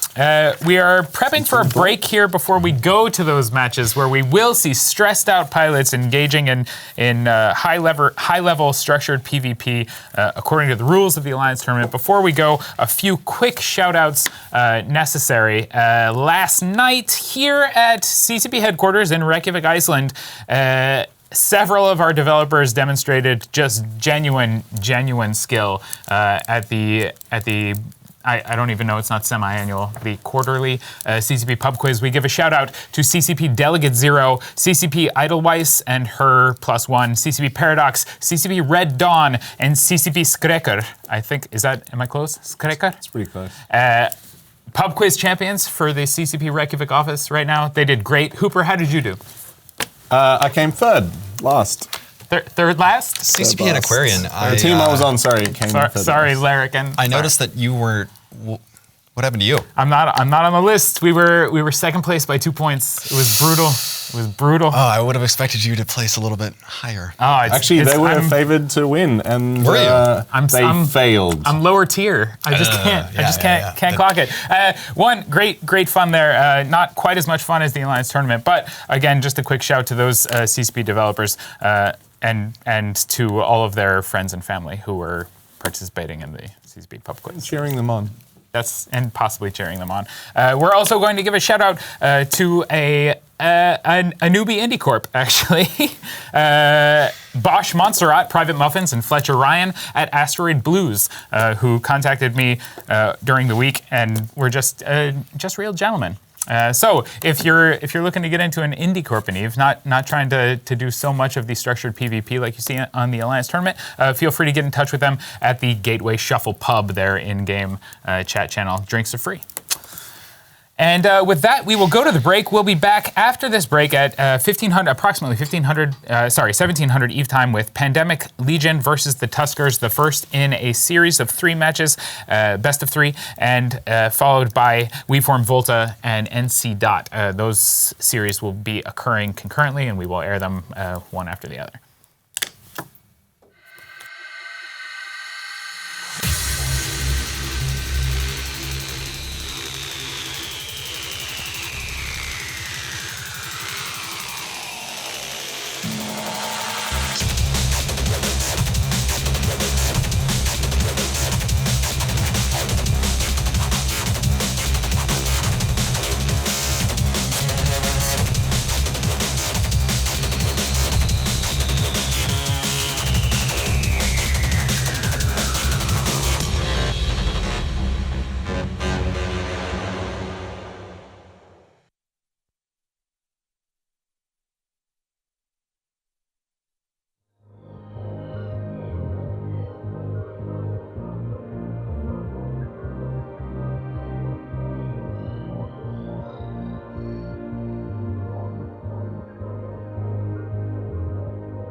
Welcome back to the second half of the first day of the last weekend of Alliance Tournament 14 here on CCP's official stream, where we're about to begin the first of a set of 3 matches, a best of 3 between Pandemic Legion and the Tuskers. Can the Tuskers root out the Legion? Will Habit stay in the ring? We just don't know what's going to happen. This match is the final match of the undefeated bracket. After this, only one team will have remained undefeated throughout the entirety of the Alliance Tournament up to the championships. That team emerging out of this match will have guaranteed themselves second place. Second place, of course, 15 of those prize ship KD's frigates, and 15 of the Rabisu cruisers. And it means as well that they're not having to play an extra fight, which is good. That is true. And the teams are ready, are taking the field now. We're super quickly going to announce the bans and then get a quick prediction and then go directly into the action where Zarvox, Tural, and Moderator are ready to commentate. The bans for this match coming from Pandemic Legion are the Barghest and the Typhoon Fleet issue. And the Tuskers Co. have banned the Fiend and the Oneros. The Fiend, that powerful AT prize ship, Barghest, Typhoon, those battleships that have been put to such good use so far in the tournament. And the Oneros, of course, the Galente armor Lagi. Quickly, based on those bans, CCP Lebowski joining us for the first time on the Alliance Tournament. What's your prediction for the match? I'm going to lean towards the Tuskers for this. I think they've been doing really well, and I like their bands that they've come in. A bold call. Yeah. The Tuskers Co. from CCP Lebowski. Is his first call a mistake? Who knows? Gorion, do you know? Well, from what I've seen since I've been here in Iceland watching these games, the stumbles that I've seen from Pandemic Legion have been much more severe than the ones from Tuskers. I'm going to say Tuskers. Wow. Double Tuskers from the boys on the desk. We'll go to the boys in the booth for this match 123A of Alliance Tournament 14. Ladies and gentlemen, welcome back. I'm Zarvox. I'm here with Moderator. How's it going? Going all right. Good to hear, good to hear. And let's go through the lineup of Tuskers. First, we see Claymore, Scimitar, double Cerberus, double Orthrus, double Jackdaw, Kitsune, and a Flycatcher. Meanwhile, PL have brought a pair of Astartes, a Guardian for armor dodging the Onero span, and a Drestia, a Phobos, a pair of Sviples, 2 Kitsunes, and a Cruor to round out the comp. So we're seeing another Alliance tournament ship, but definitely a less common ship with the Adrestia. You don't see that too often in the AT these days, Moderator? No, the Adrestia, one of the old prizes, I want to say from 88 or 89. It's been a while at any rate. Yeah, the match has begun. Both teams warping in at roughly 50 and 30 kilometers, and the supports of both sides. That Adrestia is leading the charge. The Adrestia from PL moving in to try and get tackle, and immediate focusing onto the Guardian of PL. Will he be able to tank? Meanwhile, the Kitsune of Tuskers is being focused down, but seems to be tanking a lot of the damage just fine. Yeah, the Guardian has to be the primary for Tuskers. If they want to break anything with this rapid light comp, they need to break through the Guardian and then through the rest of the smaller ships. And they need to do it quickly. And it really looks as though they lose this Kitsune. They're doing a pretty good job. Kitsune seems to be holding and catching reps. The Guardian was very late to take reps. Let's see what happens. Can he hold? A scram onto the opposing Scimitar of Tuskers. That is a hick scram. Will this Guardian go down? He's holding in very, very low armor. Can those drones keep him alive? Yeah, it looks like the drones have gotten on top of him. He's getting all the rep bots, and by now the Cerberuses and all the Orthruses are going to be on rapid reload, or will be very shortly. So it looks like the Guardian survived the brunt. Meanwhile, the Tronicus is using about half his ASB charges, but Tinking is falling pretty quickly. Tuskers needs to find a way to either break this Guardian, who's now entering hull, or somehow deal with the rep drones. XLASB is unable to tank. Neither is the Guardian. Both ships seem to be running to the edge of their life, or both hitting structure at roughly the same time. Oh, will they make a Scimitar trade? Down for Tuskers. Major loss there. Huge the Guardian is just holding on in a sliver of hull, barely keeping alive. Tuskers have to get this off the field if they want to have any chance of winning. And quickly, and finally it goes down. So now that Tuskers have killed that Guardian, they can kill the Sviples and kill the Kitsunes. They need to do so they can kite out the rest of the match. They've already lost one of their own. Getting the Kitsunes off the ground is going to be the perfect call, so that way the jams are off the field so the Cerberus and the Orthrus can lock for the rest of the match. This is really looking to be an interesting match. Both teams now losing their logistics. One Kitsune down on both sides. They're starting to now focus the Orthrus of Tuskers. Orthrus has been tackled. He's got a web on top of him. He's still propping at a rapid speed that would be the cruel webs, but he's managed to break it. The Orthrus has run through about half his ASB charges, and we can see that the target painters are getting on top of the two Sviples, peeling off that crucial screen that Tuskers needs to get rid of in order to survive. Their Cerberus is still scrammed, but no damage going on to that. They seem to still be trying to work down that Orthrus of Hoodie Mafia. In the meantime, the Svipple of Wayun and Doom Chinchilla taking some fire. Svipple looks to be going down in rather short order. Yeah, Svipple down into hull. Meanwhile, the Claymore of Solomon Shula has been brought down. And he is down. That Claymore is going to be the links for Tuskers. And Hoodie Mafia, he's completely ran out of ASB charges. And the Kitsune and the crew are now taking damage. I like getting these chips off the field. Once you get them off, you can use your... You could have used your jams if you still had a Kitsune, but you can EC drones on top of the Phobos, on top of the Adresti to maybe get that massive blaster damage off the field. We're seeing real focused fire on the Orthrus of Tuskers, but at the same time, both Svipples now of Pandemic Legion and the crew is about to go down. They're really spreading their fire amongst the support wing of PL. Can they take down that second Kitsune? It looks like they will. Yeah, Valcourt is being an absolute hero, surviving as long as he did, and now he's dropped. Now the jams are off for Tuskers. Tuskers needs to get those Jackdaws into sharpshooter mode and just kite at range for as long as possible. The Astartes are completely tracking disrupted. They're not going to do great damage. I like killing the Adrestian now or killing the rep bots. The Adrestian is doing a good job of staying out of scram range and not allowing himself to be hard tackled. They're now working on both the Adrestian and the Phobos a little. Meanwhile, PL trying to focus that Claymore and get their links off the field. He's hard tackled by the Adrestia as he... He's going to have the Hexgram on top of him from the Phobos now. The Adrestia is into low armor. The Cerberus is going to be kinetic lock, so not doing great damage against either an Adrestia Phobos or even the Astartes. But they're still not able to tank, it looks like. Yeah, the kinetic damage that you have locked on a Cerberus is very weak against the damage. Wow! Adrestia down, that's the AT ship down for Pandemic Legion, but PL doesn't care too much about that. No, they want to grind through the Tuskers Co. Now we've got a Hexgram on top of the Orthrus, Anuka misplaying himself and getting caught by the Phobos. That 40-kilometer scram range has held work him on top down. of him. Meanwhile, our start is going to be the primary. Tuskers wanting to work through the links, and with about half the time through the match, I think Tuskers can possibly win this. If they can get rid of most of the rep drones, the Cerberus can kite out the rest of the range with those tracking disruptors that starts will not track well, will not apply well, even with maximum range ammo.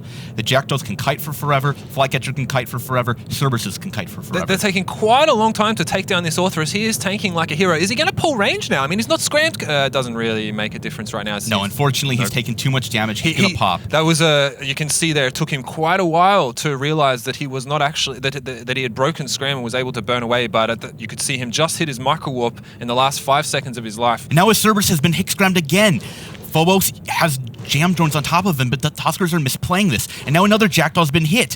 They're kind of throwing the match, to be quite honest. They need to be able to keep a range from the Astar, keep the range from the Phobos. You just have to play keep away with these kiting missile setups, and getting all that damage, it means that you're going to be within scram range.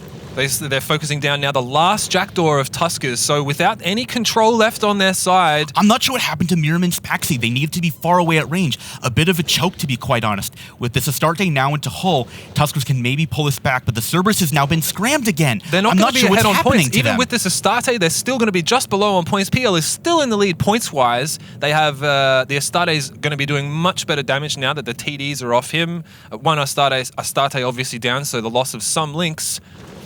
But these Cerberuses, if they can keep range, the Cerberus not going to keep range because he's Hexgrammed. So the Phobos is going to be on top of him shortly. The Cerberus is already into low shield, having to run that ASB, and I don't like the call of the Astar. I think they need to get rid of the Hexgram that the Phobos brings to bear.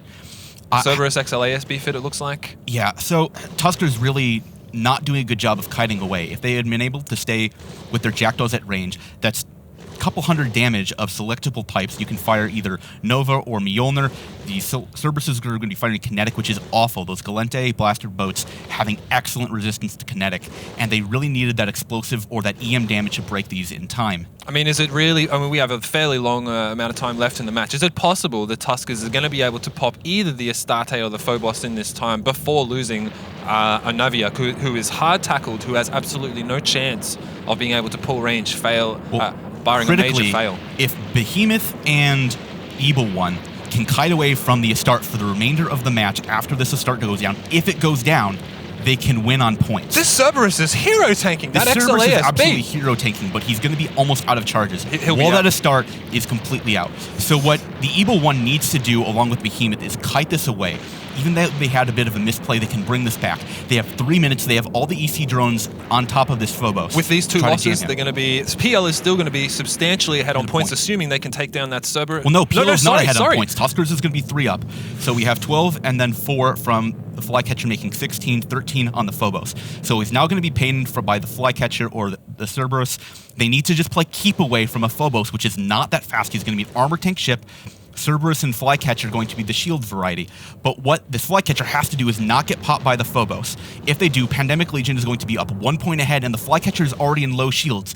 This Flycatcher just has to run away from the Phobos. He has to run away from this rail Phobos. He's burning directly away now. Although he was burning away and maintaining transversal, but he's now decided to burn directly away, meaning transversal is going to be absolutely 0. He just needs to get out of this range. He started pulling up more transversal. Now he's burning at He's about... now into about hull, and I don't know if he's going to be able to make it. If he makes it, it's not going to happen. Wow! Oh my God! 1 point! Tuskers throwing this. I don't think the Cerberus can break the Phobos in time. I don't think so. He's going to be rapid light missile fit against a very bad damage type. The Phobos has a perfect resist for what this Tuskers team, and they're going to lose with 1 point, I think, in the next minute and 40 seconds. Is it likely that this Phobos is going to be active himself? Is he going to have a local rep? Is he going? I mean, a Cerberus clip is going to be about 35k worth of damage, but with the epic resists of the Phobos, can he punch through that armor tank? Very unlikely. So what's going to happen is in a couple seconds, we're going to see the damage for the Cerberus completely drop into nothing. And actually, as we say this, he's whistling away at that whittling it Phobos. away. I mean, once he hits structure... He's going to get 1 more reload at the very most. And if I were him, I would switch possibly to another damage type. I'm not sure, though. He might actually have enough. He really looks like he might be able to take down Destroyer in the Phobos. Currently, though, obviously, PL in the lead at 1 point. But if this Phobos goes down... Okay, we can see the 1v1. missiles. So the missiles are not keeping up. So he's going to be on a 35-second reload. What that means is he'll have about 20-25 seconds to keep lock, to keep on top of him at 0. So what the Cerberus wants to do is ram him and prevent this Phobos from hitting the micro jump drive beacon. Get on top of him. Keep doing the damage. Did we just see a blink there from the Phobos? Yeah, Wow. we do. Yeah, He's we do. pulling up his micro jump drive. He's taking the top tier moderator advice. He's going to try to get away from the lock range of that Cerberus. Cerberus must get on top of 0. He's boundary violated. Tuskers will win it. Tuskers has won Boundary it. violation from Pandemic Legion. Thanks for coming through with what we expect to see from you. Well played. And I now- love this game. I love that Eve too. Whoa. And now Eve is very Whoa. real for both teams. We're going to send it back to Antiquarian on the desk to break down that Game of Throws. Oh, God.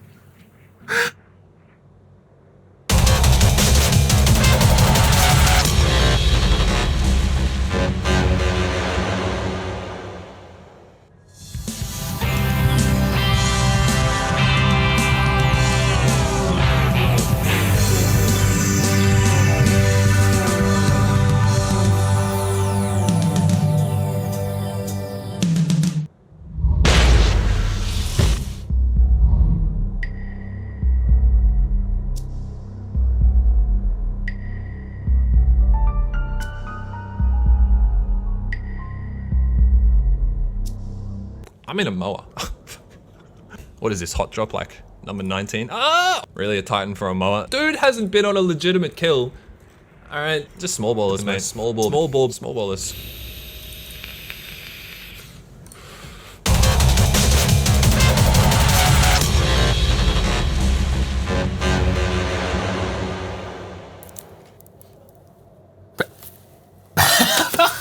PL dropping the first of this best of 3 series on an amazing play.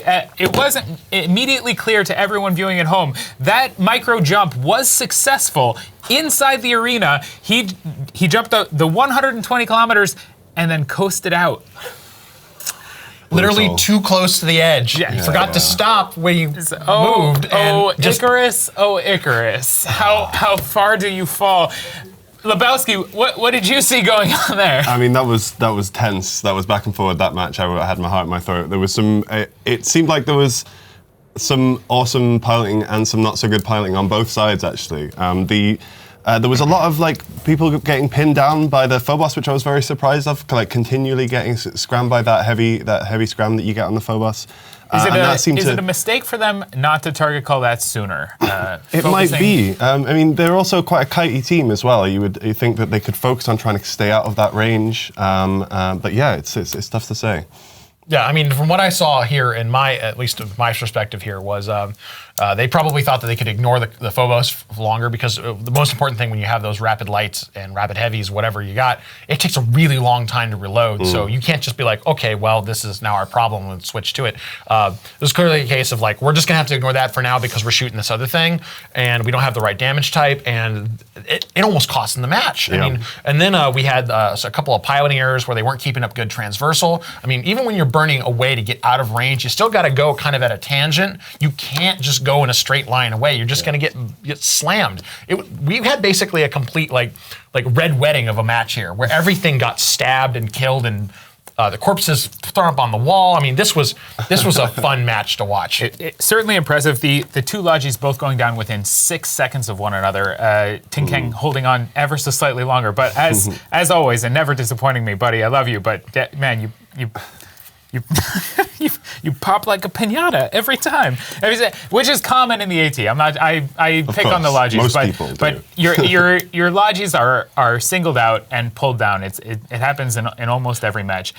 In this match, though, that Logi just almost not even coming into play as a advantage for either team because of how soon they go down, like almost at the same time. And then it's just back and forth on points. At one point, and I think it was Moderator who was suggesting that all Tuskers needed to do was maintain range. All they needed to do was get out of the way and just sit there, and just not being able to do that. PL going up on points and then having to pursue them. That when the missiles stopped, everybody looked at the clock. The whole desk here just focuses in. Is it 59 minus 35, 25, 25? Can he get away in 25? He can. He can get all the way away. As far away as you can go, really. Yeah. We've got a infographic coming up with the screen right now showing you how that damage played out.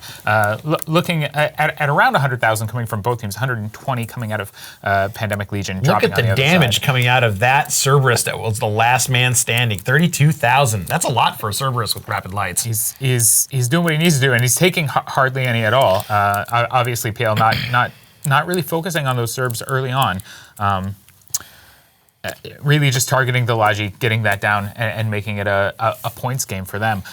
We did see that Adressia go down. Again, one of those rare Alliance Tournament ships. In this tournament, teams are only allowed to field one Alliance Tournament ship. I think I'm fairly certain I have that ruled down correct. I'm almost 100% positive, which is what makes it, I guess, much more common for us to see teams fielding these single AT ship comps that are based around that ship. The Adressia seems like an odd choice, though.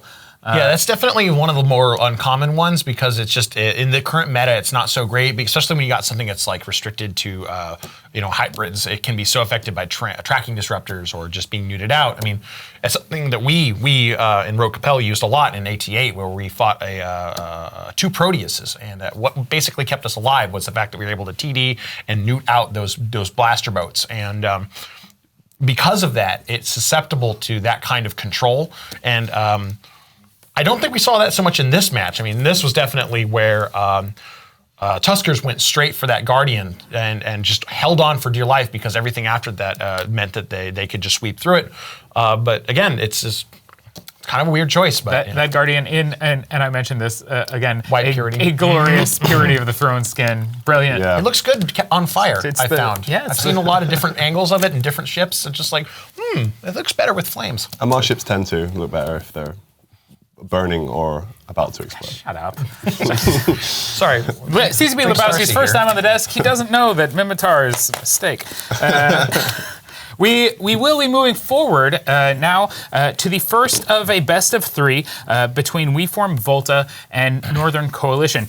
Before we do that, another shout to any of you watching at home. If this is your first time watching the Alliance Tournament, do track down Moderator, one of our boys in the booth. He has a series of videos up on YouTube that you can check out that go through the Alliance Tournament and break it down piece by piece.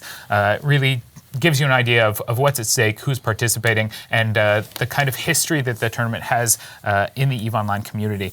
Great videos from a great commentator who's dropping lines like they're hot over there. He's in his element right now. His flow is heavy. That's awful. That's an odd thing to say. In addition to that, of course, Zarvox joining him in the booth for the second session that he's got this afternoon, and Zarvox streaming on Twitch almost daily when he's not in Reykjavik, Iceland, or gracing the coasts of the Southern Hemisphere's largest surf spots. I don't know. I don't know what he's doing. Grasp him for straws, man. He's one of those board waxers. You know, I don't know what that means. We form Volta versus NC Dot. Gentlemen, what do we expect to see here? Well, I expect to see NC Dot surf to victory here. Oof. Nice. They've got the chops, at least in this bracket, and I think with I think we'll see something interesting come out of them. We've got the bans coming in. We form Volta banning the Hyena and the Sleipnir, and Northern Coalition banning the Astarte and the Brutix Navy issue. Still leaves 2 Navy ships? Yeah, they've gone after those Brutix hulls, though, those Galente The rails on them are core. very strong, yeah. Prediction?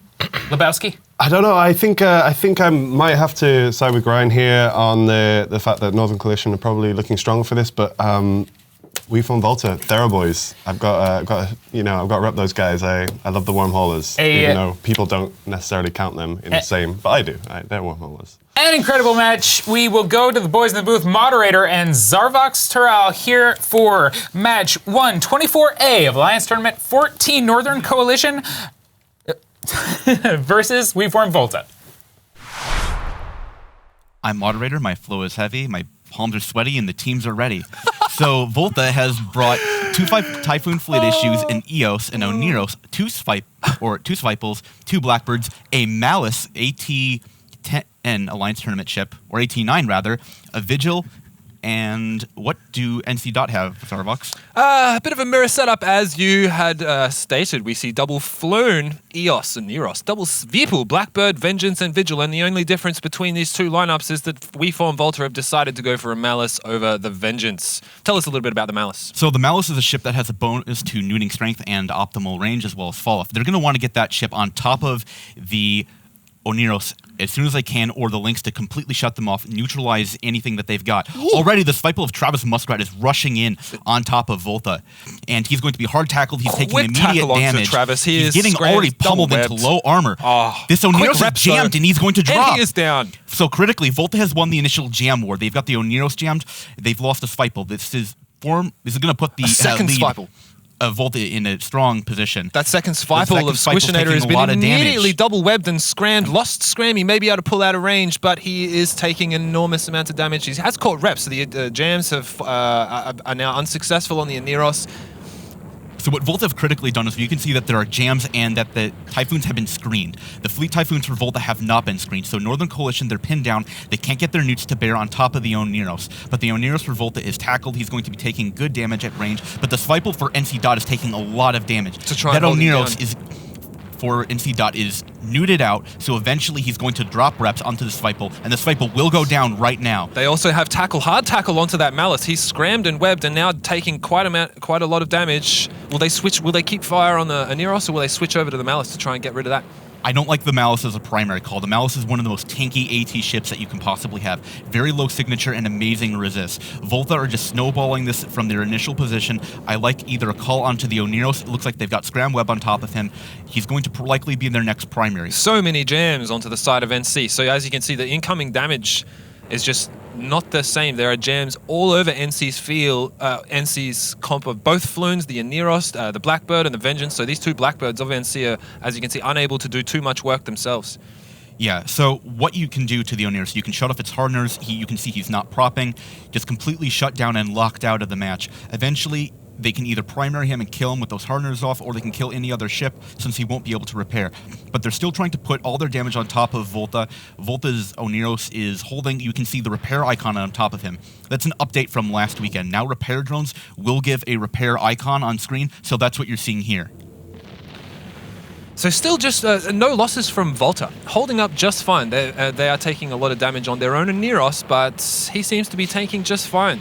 Yeah, It's so just the Malice of broken out of Mystical Scram Might- and Web critically, so he may be able to, yeah, he's immediately So we can see started the Malice popping of away. Mystical Might, as well as the Fleet Typhoon, are getting on top of this Oneros. He's smart bombing all the repair drones off of him. Once all the repair drones are off, he's going to pop shortly.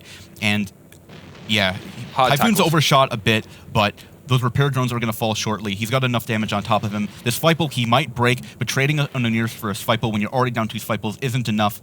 The Oneros has now caught reps on top of that Spiteball, and Control Freak is going to stay alive. Really? Volta is just going to continue snowballing this match, kill the Blackbirds, kill the Vengeances, and with that, I think they're just in a commanding position. I don't see how NC Dot takes us back. That's right. The loss of their logistics, 2 of their Sveeples critical to apply damage. You could see how quickly the reps were dropped onto Control Freak immediately after hitting 50% armor after a volley or 2. Reps are already there. That's with armor reps obviously activating at the end of their cycle, so on point with the Oneros pilot of Starfleet Commander. And critically, both the Typhoon and Fleet Issues are heavily screened. Nothing is going to be able to break them away.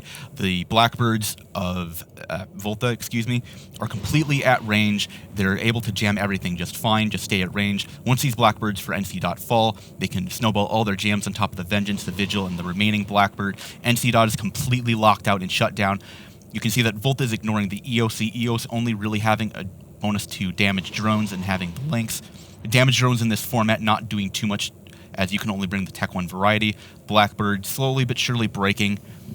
Really a good, impressive performance out of Volta. What do you think, Yeah, Starbucks? and that Oneros, I mean, that Oneros of Starfleet Commander was about to go down. He was hard tackled. He was able to just break Scram and immediately prop mode away. So he's now in no danger at all, whereas the Oneros of the other side was unable to do the same. Yeah, really good presence of mind by Starfleet Commander. As soon as he saw the Scram come off, he just tapped that button and ran out of the way of the Scram. So Not well done easy by to him. do with comms going crazy and trying to pay attention to broadcasts for reps. Really good situational awareness and keeping his team's logistics alive. Really very little chance, I think, of NC getting any more kills. They're just getting mopped up, as you can hard see. tackle now on top of that Blackbird of Colonel, and he's going to be the next primary, should fall fairly shortly. There we go, the Vigil down. So it looks like it's going to be potentially a flawless victory from Volta here against NC. Were you expecting this, Moderator? Absolutely not. I mean, NC Dot has been performing rather well throughout the tournament. Their only loss, really, to date has been against Pandemic Legion, a very close match, closer than it should have been, admittedly. But Volta kind of stumbled against Pandemic Legion, going out 0-2 against them. But right now, they're showing much better poise. Their mechanics are very on point. They're getting the initial screen, so they're getting tackle on top of the Northern Coalition ships rather quickly. So how this comp plays out, and it was very popular last year, is that you get on top of the Oneros, you primary it, you paint it, and once the cruise missiles can do full damage on top of that Oneros, or even rapid heavies, they'll do their full damage, while that Oneros of Starfleet Commander was free to burn away the entire time. And once you do that, you can see just the difference in the survivability of the two teams. How big of a deal is those early jams? Like we could see that the jams from Volta were all across the side of NC, whereas there were very few jams coming in from NC. So obviously implying that Volta won the initial jam war, fairly critical, removing a huge amount of DPS from the side of Northern Coalition. Yeah, Northern Coalition now choosing to boundary violate some of their ships, possibly not wanting to have some of their fittings show up on a kill board actively. So I think a good decision by them to actually boundary violate that. The EOS now being the last ship, and he's completely everything, not moving, and they've just decided to give up, give themselves some time to prepare for the next setup, and not much they can do. Volta mopping up the opposition with what seems to be it is a flawless victory, in fact. A lot of the other matches today have been really close, but this is just a flat-out stomping from Volta over NC. Yeah, and it was initially closer than you thought it was. Had Starfleet Commander actually gone down, this could have been a different story. Absolutely. He was able to stay alive. Absolutely. And Starfleet was able to then bring it back for Volta. So well played by him, well played by the Volta side. Unfortunately, NC Dot's going to have to claw this back, and we'll send it back to the boys on the desk to break that one down for you.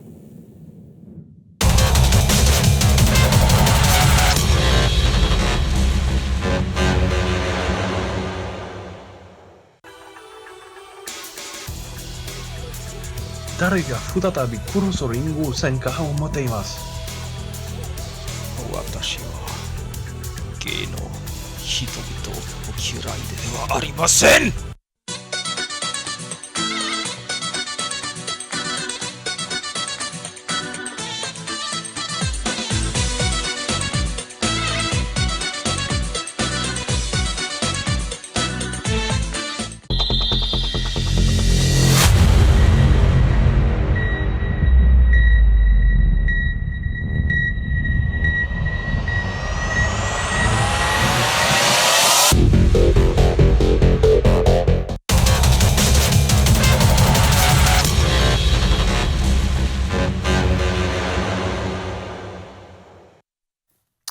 Chat was steady, the atmosphere was heady, and NC Dot is down one match already. Moderator and Zarvox providing some amazing commentary on a very nearly mirror match where Volta just managed to take the first blood, get those successful jams that they needed, and proceeded to steamroll NC Dot. Just a brutal disassembly, a vivisection of that team. Lebowski, tell us about your impressions. Yeah, I mean, it's like you said, the initial jam war, Volta seemed to win that quite successfully, and then once they start taking down ships from the side, all the the effect of those jams just gets compounded as there's less ships for them to prioritize with those jams. And then from then on, it seemed to be just kind of business as usual, just mopping up. I'm super excited. That's 2 for 2 now. I have a perfect record on predicting matches in this tournament. Let us knock him down as many pegs as we can, Twitch. Gorion? Well, I mean, you saw a couple of things here. I mean, you saw that they chose Blackbirds over Rooks because they get that points cost bonus. I mean, they do mostly the same job. And here they're able to cram in a Malice. I mean, that's something I've seen when back when I played and saw them last. You could have 2 of them, and you can't break them. They're literally a waste of time because of the time limit format. That if the amount of time it takes you to break those because of their bonuses, you're better off shooting another ship. And NC made the situation worse when they were put into a deep hole and then tried to go for that. You're not going to crack it. It's one of the toughest nuts you can possibly shoot at, and might have done something else with that, but I mean, it's a sickeningly good, solid frigate. Now, that was the one variation between the 2 comps that we saw. NC bringing the Vengeance, which is the same shape, same hull, more or less, but totally different bonuses. Just completely outclassed by the Malice, which lives up to its status as an AT ship. That's why those ships are powerful. But I really don't think that it was the Malice that turned it. Maybe the target calling on the Malice is a bad move, but it's got to be just the success of those Blackbirds, the success of those jams coming through from Volta, and then the early Sveeple down. Yes, jamming their Logi right off the bat, let them kill the incoming tackle, which is what they're trying to basically trade. Because they got that successful jam, they could not get reps on that Sveeple, and we saw it just evaporate just like that. And you could clearly see that he was he was hoping. He was counting on that. Exactly. Yeah, it's like, all right, bro, I'm going to jump off here. You're going to catch me, right? Trust fall failure. Well, we're going to see the numbers here on the post-match synopsis of just how successful the Logis or unsuccessful the Logis were. I mean, 132 damage coming from Volta straight into that Northern Coalition fleet, just mopping up everywhere that they could. Northern Coalition unable to deliver 51,000 damage coming out of them. Inadequate answer. And no ships lost from Volta. No, that's got to feel good. That's got to feel good in your first match going. Yeah, definitely in this stage, getting a total hell def like this, that's a feather in your cap, especially against NC. That's not a nobody. No, that's definitely one of the contending team. So to be able to come in that first match of 3 and to completely mop the floor with them, especially while showing off some flashy stuff there with the Malice. Definitely a good showing. We talked about, or at least the commentators talked about, NC boundary violating some of their ships rather than have them be destroyed in order to avoid that kill-mail recon that can be done. Their last ship, their EOS, they leave on the field. And I bring up the EOS specifically because in this comp, that's providing the links to all the rest of the ships on fleet. And as we're lucky enough to have Lebowski with us, Lebowski is one of the developers working on Team 5.0, responsible for a lot of the sandbox gameplay that goes into most people's EVE experiences, and right, certainly yeah. has an impact on what we see here at the AT. Tell me about links, Lebowski. So links are a system that most people will know if they're watching the AT, which bonus other ships in your fleet.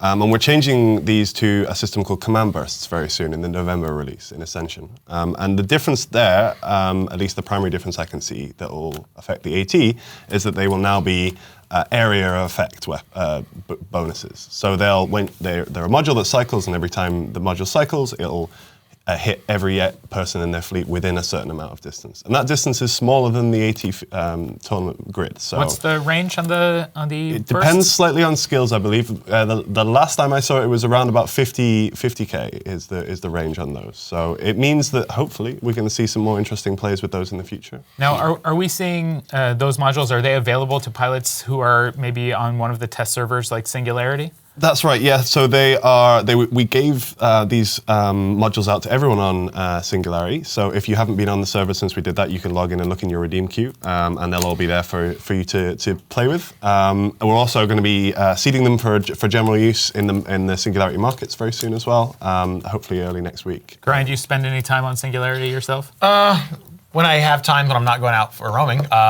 Mostly me, what little time I did have recently, I spent mostly with Thunderdome, trying to help as much as I can. Work at the time was being pretty aggressively making it impossible for me to help. I mean, that's part of the reason why I'm here. Is one thing I could do for my corp stimulus in Rote Capel. I could actually come here and represent, but otherwise I haven't had a lot of interest. But Singularity now is great, especially with the new launcher. I mean, it makes it really easy to get there and help. I mean, testing is very important, and if anyone has any time to go out there, please do test them and submit bug reports, and it just makes the game better for everyone when the patch comes out. I could not possibly agree more with Garayan. Singularity pilots are helpful pilots. If you have a chance and you're in your launcher, select server, change from TQ to Singularity, hop on board. You can check out those command burst modules, which will be coming out in November. You can also have a look at some of the other features that are underway, and maybe we'll have a chance to talk about more of those features later on today. Perhaps. We'll see. As long as we've got you here. Good. If everyone behaves themselves and Twitch is extra nice. Oh, well, now you've done it. We'll bring them up. We're looking at the second match coming up here between PL and Tuskers. PL and Tuskers just not able to edge out that first match with the microwave jump. That was.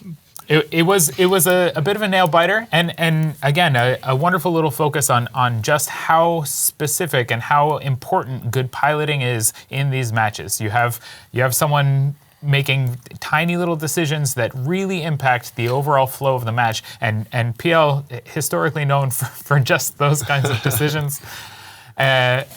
Who do you think is going to take this? Let me give you the bans first so that we have 100% full information for everyone on the desk. PL in their second match against Tuskers have banned out the Cerberus and the Barghest. And Tuskers Co. have banned the Sleipnir and the Fiend, again making an appearance there. Yes, well, they really don't want the Fiend involved in these matches at all. They know that PL has access to quantities of them. I think that's probably a consequential thing there. We have seen the Fiend fielded to great effect earlier last weekend. It's a powerful ship. Yeah, I mean, we saw what kind of effect it had. I mean, even if it's not dealing damage, it still dictates a lot of what the other team has to do to just stop it. The match where we saw it last, I mean, one of those Newts or Nosses that the Balgorn was, it could have gone into a different ship and it could have made a difference, but because they had to respond to it, and that's the best way to break up someone's plan, is to make them react to you as opposed to them doing whatever it is that they were going to do. So Tuskers effectively taking that out of Pandemic's toolbox, and that's not to say that they don't have access to other Alliance Tournament ships. Surely Pandemic does. They've won 5 Alliance tournaments, and they do have a steady stable of available and exploding autonomous weapons. Yeah, they're good at that. They're good. Tinkang, hop in. what I'm interested in is they saw them ban the comp that just beat them. So obviously that's something that Tuskers can't use. So I'm really looking forward to what other fleet that they're going to bring here, because this is, as we've been mentioning last weekend, this is where the real fun stuff comes out. This is where we actually get to peek under the curtain here and see the inner workings of some of this really deep meta as we get into the end point of the tournament. And Tuskers, historically very good at that. Very strong brawlers when it comes into the fight, but also fairly successful at reading what's going to be coming down and compensating for that by fielding the right ships to deal with the comps that they're likely to see. PL, tons can be said about their performance in past ATs. Obviously, they have incredibly skilled pilots. They have access to bunches of tech that might not be as available to other teams. They got some smug, and they have a reason to be smug. I mean, they've won several of these tournaments just flat out. They are very good at what they do. And some say that's kind of like a bravado, but when you back it up, it's not. And sometimes they obviously they have their pluses and minuses and good years and bad years, but this is definitely where we're going to see the pedigree of these two teams really kick out. I mean, for example, the last match we saw where he just barely boundary violated a couple of degrees differently, that would have been their match. Mm-hmm. I think because this is a series now as well, we get to see some interesting things to do with whether there's always the chance that early match they won't bring their absolute best, or they won't playing their trump card at this point because they're in the winners bracket. It's the first match of a series. Now they're one down. Maybe they decide to do something different. Maybe they still think we're in the winners bracket. The worst that can happen here is we drop down. We have to play an extra match. And on top of that, you got to add in the fact that they've had a very short amount of time to get this match together. It's not quite the worst thing. You'll remember that the team approaching the championship from the elimination bracket starts at a 1-game loss in the final best of 5. In the final best of 5. So I'm not saying you're wrong. There certainly is a bit of a safety net, but it's not a great safety net. Definitely. It's a couple of threads. And you go in against Tuskers in the finals. If you drop down and make it all the way there, and you're 1 game down, well, they're 1 game down right now. That's very true. But what if they bring their best up now, show their hand, and then by the time they get to the final, everyone knows it? Well, I mean, this is. I mean, what I want to see as a viewer is definitely to go to 3, because then we got a lot of fun stuff and explodings and back and forth. But as we've seen the last couple weeks, we've seen some kind of minor stumblings from Pandemic Legion. So like I said, 3 degrees differently, he would have been inside the arena. Would have been their match, but. It's going to be real interesting to see what we got here. But Tuskers have been so on point. Correct me if I'm wrong. I think both PL and Tuskers still have their flagships as well. PL's flagship is that Navy Scorpion. And we may see flagships come into play in this. And I think Tuskers has I'm going to look over here. I think, does Tuskers, are they flying a flagship? Is that, no? Do they have no flagship, or? Both of them have flagships, but not in this. Has elected to use them. Oh, well, we'll get to that. Predictions from the desk. Who takes this match? I think I'm going to have to. I'm going to have to stick with Tuskers for this one. I definitely think that we've pushed Pandemic Legion to a corner, and they're going to come with something weird. I'm going to go with Pandemic Legion. Pandemic Legion was something weird. Certainly, it will be interesting to see what they take and how it performs. We will go to Moderator and Zarvox Tural in the booth for this match, the second in a best of 3 match. Match 123B in Alliance Tournament 14. Ladies and gentlemen, welcome back to the frontal commentary position. I'm here with Moderator. Pandemic Legion has brought double Floon, Eos, a Neros, double Svipple, double Blackbird, a Malice, and a Purifier. Meanwhile, Tuskers have brought a Crucifier, 2 Osprey Navy issues, a pair of Orthruses, a Claymore for Lynx, a Flycatcher, a Scimitar, interestingly, an Onyx and a Jackdaw. We can see that by the initial warp in, PL and Tuskers are very close on top of each other. PL is going to want to take that to get on top of Tuskers initially, rush them down with those Sviples, get the tackle, primary, whatever they have, and just go for the jugular. I mean, Tuskers really want to be pulling range and trying to screen off the incoming tackle. You can see the logistics ships is actually at risk. The Claymore about to get tackled. The Scimitar is pulling range nicely, but these... Yeah, this is going to be the call for Tuskers. They have to kill the Oneros off the bat, and that's the one good thing that they have from the initial spawn. They have to kill the Oneros before the Replots get on top of him, and then they can work on the Blackbirds, then they can work on the Swiples and the Purifiers. Tracking Disruptor's not going to do too much to the Swiple.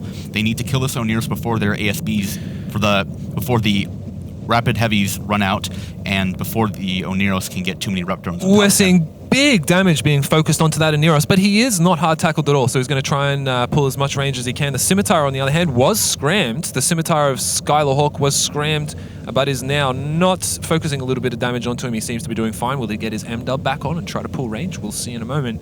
Yeah, that Oneros is just holding in about 20% armor, and so far being able to get caught back up. Skylar Hawk now hard tackled. The Oneros still surviving.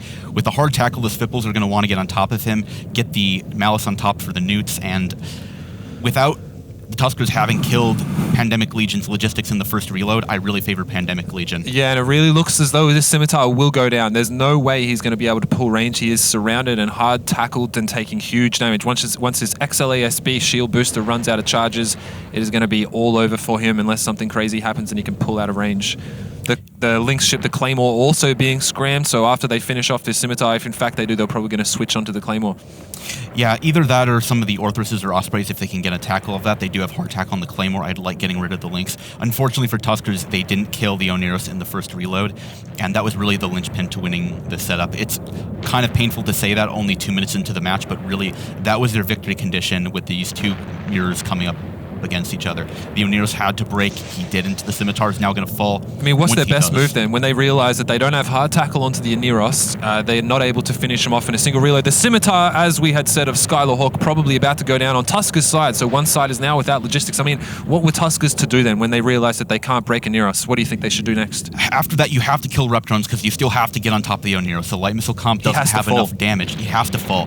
The Light Missile Comp doesn't have enough damage to break through the Blackbirds or either the Swiples. You could maybe kill a Purifier, but it's not really worth the time just to get that one bomber off the grid. Yep. You have to work away at the Rep bots, then kill the Oneros. Unfortunately, Tuskers weren't able to get a hard tackle, and it's questionable if they even had a hard tackle ship in this comp. Their Orthrus is now scrammed and webbed. Very, very bad news for any Orthrus. He is, in fact, XLASB, so he'll be tanking for a while, and in the meantime, this Oneros is now taking damage, although not hard tackled. They are really trying, as our moderator had said, to get this Oneros down. It's crucial for them to win this match. Yeah, and with this Oneros now popping, I don't know if they have the number of light missile ships remaining on field to kill the Oneros. I mean, it might but not. As we say that, he's got about half hull, armor's breaking, so if these rep bots can catch up with him, just holding him alive, and they did take down an Orthrus at the same time. So Tuskers now without a Scimitar, now without some rep bots are on top of the Malice. It's a bit of a strange choice. They all need to be on top of the Oneros. Maybe they are the Oneros bots, not quite sure, but the Oneros now just in a sliver of armor and about half hull remaining. I mean, he may fall, but it is going to take them quite a long time. And in the meantime, the Jackdaw of Dana Walker of Tuskers has now been scrammed and webbed and now being focused down. Yeah, see, the Oneros is now down. Finally, now they have to kill the Swiples, work away at the Swiples, work away at the Blackbirds. Try to keep that Crucifier alive. If you can get those Fleet Typhoons missile guidance disrupted, that's really great. The Malice, not that great of a primary. Too good at staying alive. And then Tuskers is thankfully taking some of the advice from the desk here, working away at the Blackbirds and a little bit of the Swiple. The support of PL is really on point. You can see that this Orthrus of Hoodie Mafia was scrammed and webbed just as the Orthrus of Anuka went down. So they're already prepping for their next target. They know that the Orthrus of Anuka is about to go down. Scrams and webs of PL's support immediately shutting down the Orthrus of Hoodie Mafia. And as you can see, he's now primed and ready to go. With all of that tackle on him, there's nothing that he can do, and is about to fall. Yeah, speaking of things that are about to fall, we're about to lose a Swiple and a Blackbird, but Tuskers is just trading way too slowly. Even as I say that, the Swiple and Blackbird are just barely holding in hull with those rep bots, and everything is now on rapid reload. The jams from the Blackbirds are going to be on top of the Onyxes and Navy Ospreys, as well as the Flycatcher. I'm not sure if Tuskers can even lock anything. Are they even going to have the damage? I mean, there's no logistics on either side. So if Tuskers are able to maintain range and not allow any more of their cores, of which they don't have very many, to get tackled, they may be able to inflict some serious damage on PL, but it's definitely looking Oh, then there's a Blackbird down of Philopodus. Yeah, Philopodus. Philopodus, thank you. Flycatcher Thank you. now having no jams on top of him, but they need to work through this Svipal eventually. Wow. They do get him, but Okay. the Claymore is now taking appreciable damage, likely from the Fleet Typhoons. Tuskers is kind of in a hard place. They need to break through either an Eos or a Fleet Typhoon if they want to catch up on points. Just killing the Svipals and the Blackbirds and the support won't be enough in time. And I don't think they've got enough on the field to actually do it in 4 minutes. They're trying. So they've just now got. So the Claymore was doing his best to get well out of range, but it's just been scrammed, webbed, I believe, by the Svipal of Casper. Always with that hero tackle, shuts down the Claymore, makes him unable to move away. And now, as you can see, he's taking vastly more damage and will probably fall. In the process, though, they have lost Doom. Casper himself is probably going to go down any moment. Will they be able to get the Claymore in time before Casper loses his tackle on that Claymore? Yeah, they're doing an excellent job of getting all their tackle on top of Suleiman. Tackle is on point. Yeah, as soon as one target is about to go tackle game down, is absolutely on point they're for Pandemic straight Legion. away scram webbing the next target.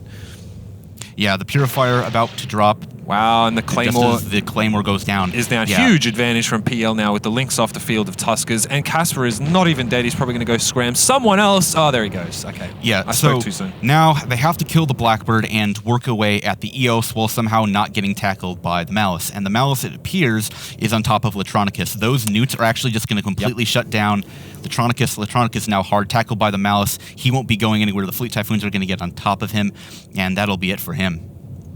Looks like such a huge point advantage. The DPS on the field is vastly in PL's favor.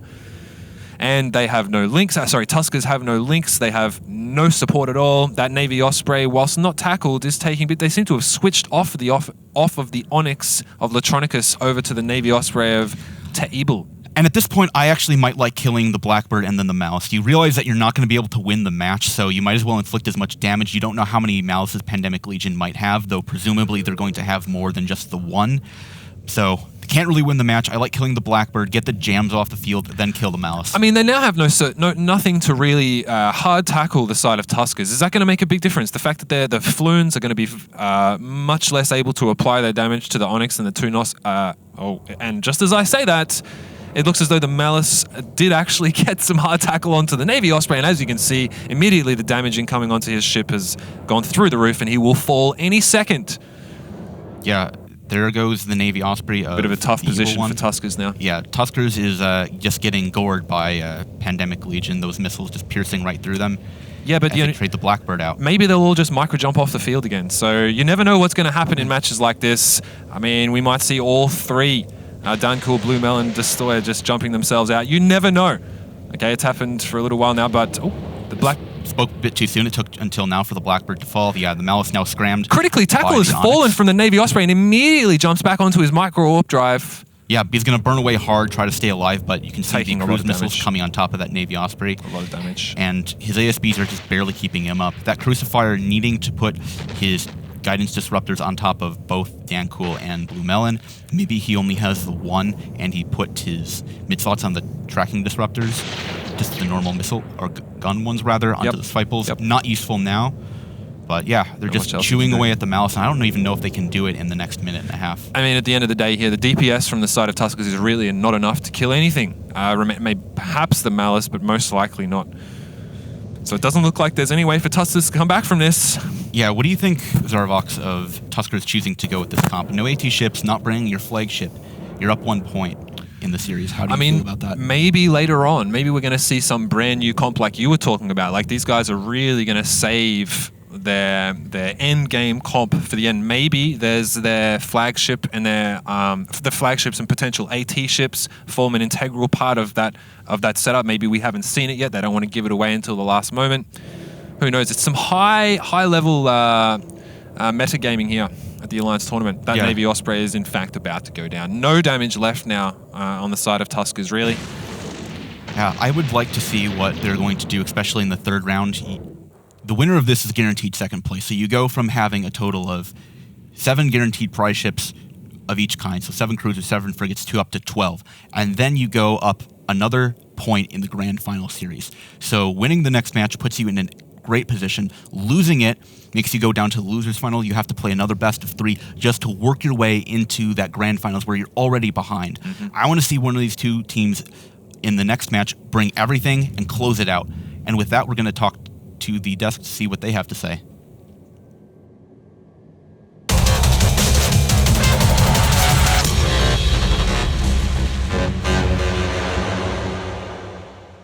Hey guys, where are we going? I'm starving. Whoa, what's over What are we all looking at? Nice. What are you laughing at? Whoa, what's over here? Oh my gosh.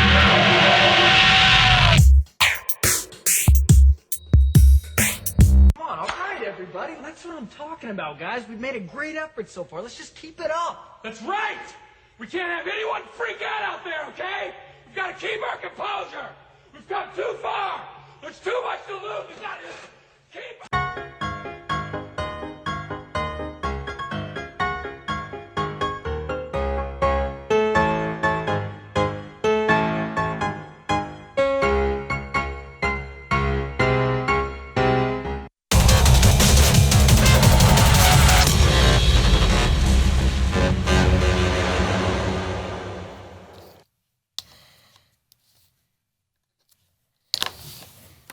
And PL goes 1-1 versus the Tuskers in their second match of that best of three. Chocolate Rain must have been flying. Rain Chocolate must have been flying there because there was no hard tackle. That's not a pickup line. That's the opposite. Sorry, Rain. Lebowski, tell me about the performance there. PL flying a fleet comp that looks almost exactly the same as the one we saw flying in the other match. Actually, a really formidable comp it seems, and I think Tuskers rightly realised that their one chance was to take that Aneros down in their first reload cycle, and then sadly, as soon as that didn't happen, that was kind of it, and it was just mopping up from then on. It was I'm sad basically. I shouldn't have mentioned my awesome win streak. Yeah, Yeah, you get what you pay for. Where's the wins, Lebowski? I'm writing a cross on my page. So, Ryan? Yeah, critically here, you saw them ban out the stuff that was giving so much trouble in their first match. The application from Fleet Foons is nowhere near as good as Abargist. So, them trying to headshot the logistics again, they pushed them pretty low, but if you don't get that initial kill, it's just, you've basically, as moderator said, the in-minute genius that he is that's it. I mean, it's just like a mop-up at that point. I mean, it's going to be interesting and fun to watch, but you don't get that critical first wipe of that Logi. It's just a slow loss.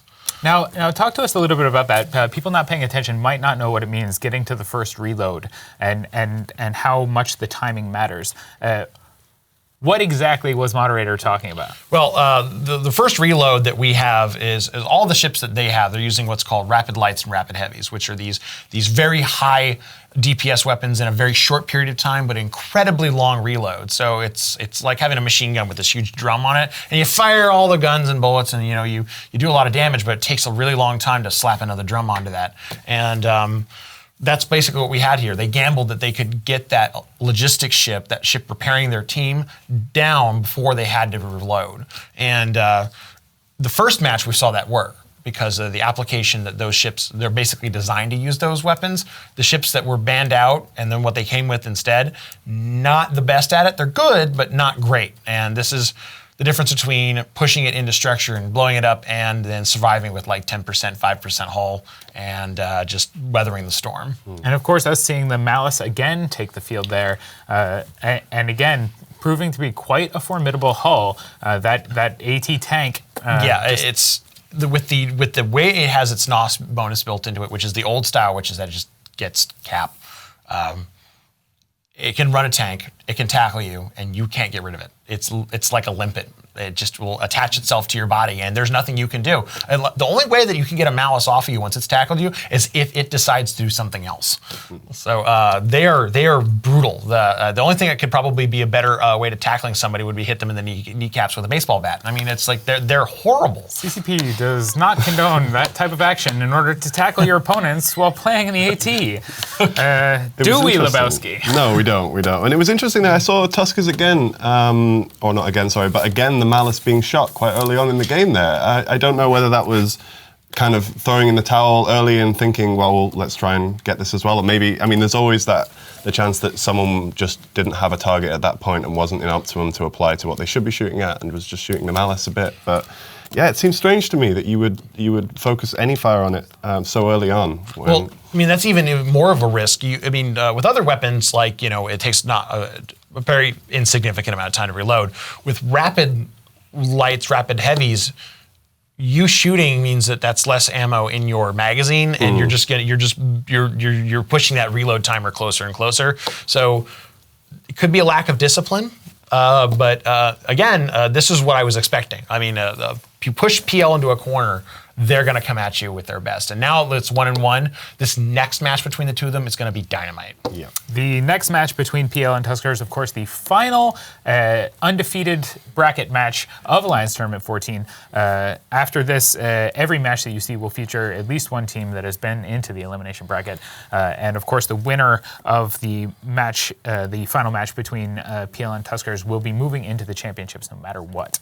They will enjoy a 1-game lead there in that best-of-5 series, which is set to commence tomorrow, if I read the schedule correctly off of this handy piece of paper, tomorrow at 1700 Eve time. 1700 Eve time when the championships will take place. That's set to be an amazing match, and of course there are quite a lot of player events focused on getting people together to watch on big screens in public places. The one that I know of for sure is being run by Apotheny and the Bristol Pair in Birmingham, England, but there's bound to be viewing parties happening in your area. Check out evemeet.net to see what's coming up in your local jurisdiction. Not .com? Not .com. It's .net. Okay. Up next, though, do we have a graphic for the match we just saw? Stick figures. Where I could draw something if you want.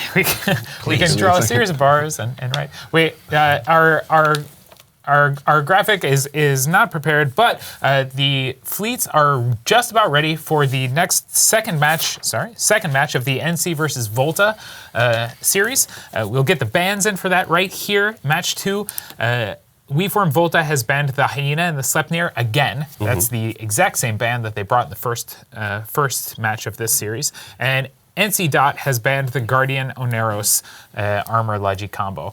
With those bans in mind, who do you call for this match? NC down 1 game to Volta. Who wins this? I think I'm going to go Volta again. I'm going to stick with my guns. I think they did well and they surprised people in the first one. I'm looking for that to happen again. He's looking for a 2-game series. Well, I was also really surprised by what they pulled out of an AT ship that a huge show of what resources that they have at their disposal. Why we're in the last weekend here with these incredibly stressful times. I'm gonna say Volta.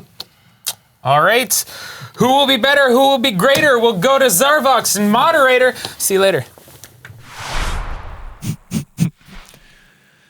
Thank you, Antiquarian. I am in fact Zarvox, and this is in fact moderator back for this match between NC and Volta. How's it going? Going great. Fantastic. NC have brought double Barghest, Scimitar, Drake, Cerberus, double Caracal, Hawk, Vigil, and Merlin. Meanwhile, Volta have elected to field their flagship Balgorn, a Scorpion, an Augur, 2 Astartes, a Blackbird, Cruor, Crucifier, and pair of Purifiers. And we see that Baal sitting at 0. The rest of his team between 30 and 50 kilometers away. All of NC sitting approximately 50 kilometers away from the beacon. Match is about 7 seconds from starting. I really like the spawn by the Balgorn of Mystical Might. Going in at 0, you can get those heated officer webs on top of something at the very beginning, pin it down, and then hit everything at range with those Rail Astartes and the bombs from the Purifiers. Really well played. What are they going to go for Mystical first? Might gets on top of. But it looks like they're going to get a rush on top of the Balgorn. They're going to rush him. The Balgorn needs to get the webs on top of the Barghest and the Scimitar. So they're going to primary the Scimitar. It seems as though both webs on that Scimitar. Both webs on the Scimitar. Good call. So what they can do is they can get webs on top of that Scimitar, put the bombs, put the rail damage on top of the Scimitar. Scimitar has really bad resistances to the Astartes damage type, naturally, and the Purifiers are going to do appreciable damage to him. I think it's a good call from him. You can see that the Volta control bar is nearly maxed out, and Northern Coalition is going to go for the Augur off the bat. Try to kill the rep so that they can then kill the Balgorn. Smart bombs starting to go off now. to remove the maintenance bots. The Scimitar is still webbed and taking a lot of damage, but at the same time, the Augurer and the Blackbird of Volta are starting to take damage. Hard tackle now onto the Augurer, meaning that both sides' logistics are now tackled and taking a lot of fire. I think that Scimitar now has the Flag Gornutes. He's got closing range, and the Scorpion is smart bombing all of the drones. Yeah, I'm not liking the Augur dropping so quickly. That's going to be a huge blow. But I think the Scimitar is now going to be almost, if not completely out of ASB reloads and maybe 1 or 2 more cycles. But after that, he should be done. And then they can work with the Blackbird, they can work with the Purifiers, or work on the Balgorn, who now has a jam on top of him. Quite a lot of jams, so a lot of those jams mustn't have been successful for them to burn through that Augurer so quickly. Scimitar is so close to death, so both sides both sides now without the logistics ships. So Scimitar down. Now Volta, what they need to do is try to work at the core of Northern Coalition. So deal with these ships that can harm them from at range. So kill off the Caracals, just TD the Barghest with your missile guidance computers. Crew are now tackled. NC just Volta. dropped a Purifier, so a big chunk of DPS off the field. That Blackbird of Cable Luta is about to go down, painted, not tackled, but not moving at all. The just copped a web, but he is just sitting there and getting blapped. Yeah, they look like they're going to go for the primary onto the Barghest. I'm not sure what I think of that call. Everything else can more or less indefinitely kite this team at range. Those starts will have to be rail fit if they want to do anything. The Purifier and Crewer won't survive very long, especially against the rapid light missile damage of a Caracal and Cerberus. So no flagship, is that correct on the side of NC? NC Dot, unfortunately for them, lost their flagship earlier in the tournament. Apologies. This Barghest is going down. Yeah, the Barghest now into armor, taking appreciable damage. Probably has his newts on top of him from the Balgorn, not able to run any sort of hardeners. And I'd like to see if they could switch off maybe to another Barghest or work away at the core of either the Lynx of the Drake not moving. Even without even without their bombers, their 2 bombers are down. They're still doing really big damage to the Barghest of DHB Wildcat, but at what cost? The loss of 2 bombers, Blackbird, and what looks to be a crew of TikTok about to go down also. Is it worth the trade for Volta to take down that Barg for those losses? I think it might be. Once they kill this Barghest, NC Dot is going to be out a lot, and they're going to be down a significant amount of points. The Astartes can then throw rep drones on top of whatever ship is going to be the new primary. And they do, in fact, have it on the crew, but it wasn't enough. The crew has just been focused down relatively quickly. The Crucifier of Neuron is also tackled and taking damage. So it looks like the cores, I mean, they've lost a big chunk of their DPS Northern Coalition, but at the same time, Volta has lost a huge chunk of their DPS and control now with their crew, 2 bombers, a Crucifier, and a Blackbird going down. So crucially, this Barghest is burning for freedom. He's just running away as fast as he can. And we can see all the Astartes are chasing on top of him, trying to get on top of him at 0.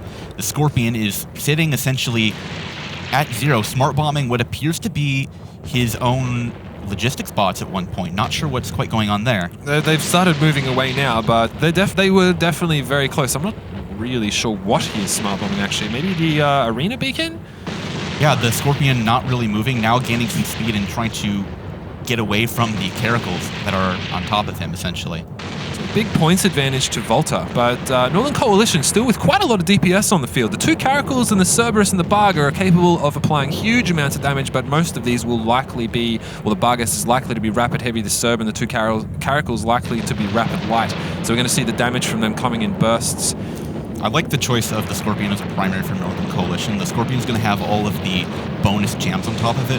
That means that the Caracals and the Cerberuses can be firing to their full effect, and with the Barghest now down, it's going to be a points lead for Volta, but NC Dot is going to have about half the match to work away at these Astartes. I mean, it's going to be it looks as though both the Scorpion and the Barghest, that is the Barghest of Northern Coalition and the Scorpion of Volta, are going to be going down at roughly the same time. Obviously, this represents a lot more damage being taken off the field for NC with the loss of this Barghest, but a lot of jams taken off the field in the case of Volta, and they're probably going to go down about now. So critically, what this Balgor can do is it has heated webs to roughly about the edge of the Caracal's missile optimal range. Scorpion. So once this Barghest does eventually fall, these Caracals are going to have to play a very careful game of not getting too close to the Balgorn. Will they get webbed down and then neuted, not able to run any of their prop mods, any hardeners, any utility that they might have. So I like the call of going to the Astarte. You work away at the links, you try to go for the win of the match, not go for the points of the Balgorn. Who are they going to go for next? They're going to try, I mean, it's Caracals or Serb, right? They're going to focus on getting those rapid lights, the rapid light damage, most of the Northern Coalition damage off the field next. Yeah, essentially, I think the choice of a Serb is pretty good. You extend your points lead, you extend the big points difference, obviously, killing the Cerberus. Points damage. Yep. You can see the Cerberus is already taking quite an appreciable amount of damage. He's got newts on top of him. That means his prop mod will be off. That means the Astartes can mostly catch up with them. This Astarte is tanking like a boss. Yeah, they start tanking like a boss. You can see that he's got the rep icon him again. Rep drones from the Balgorn or the other Astarte on top of him, keeping him alive. And this is where we see the Tobias heated webs of the Balgorn doing absolute work.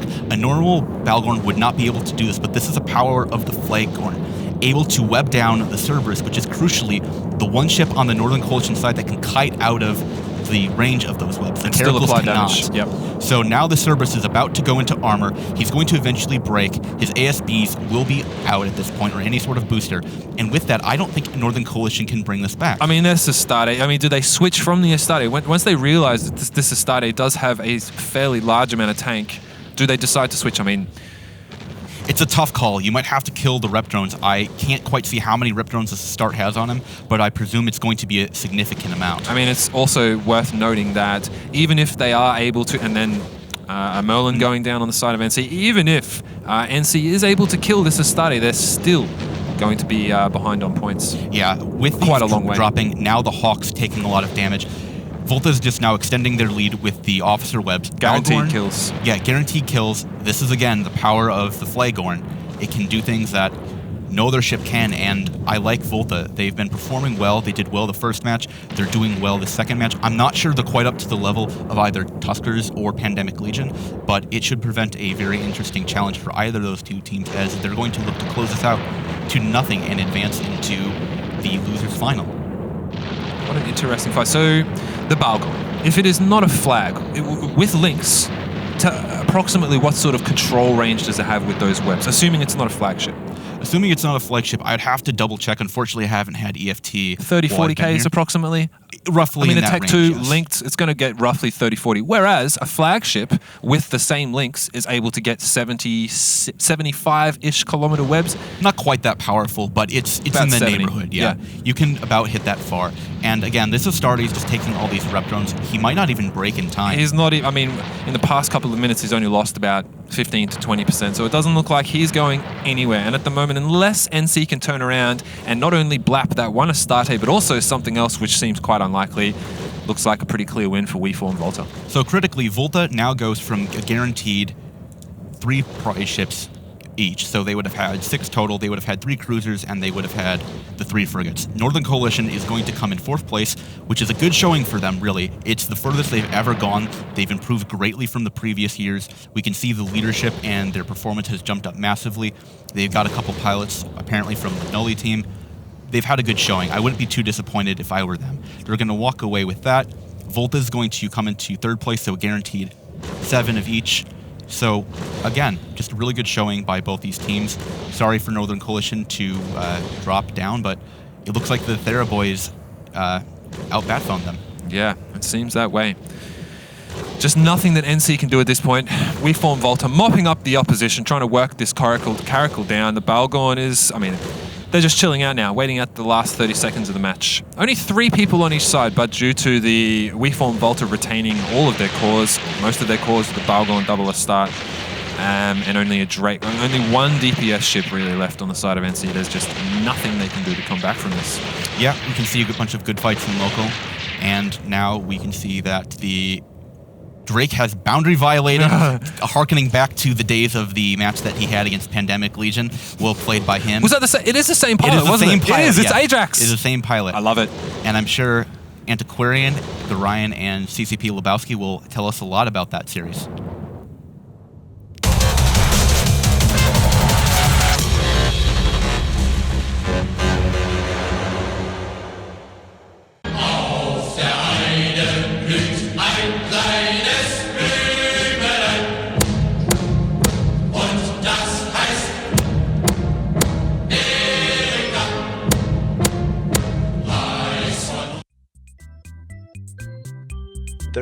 Diving?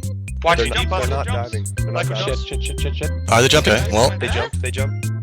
Up, they jump up. What the?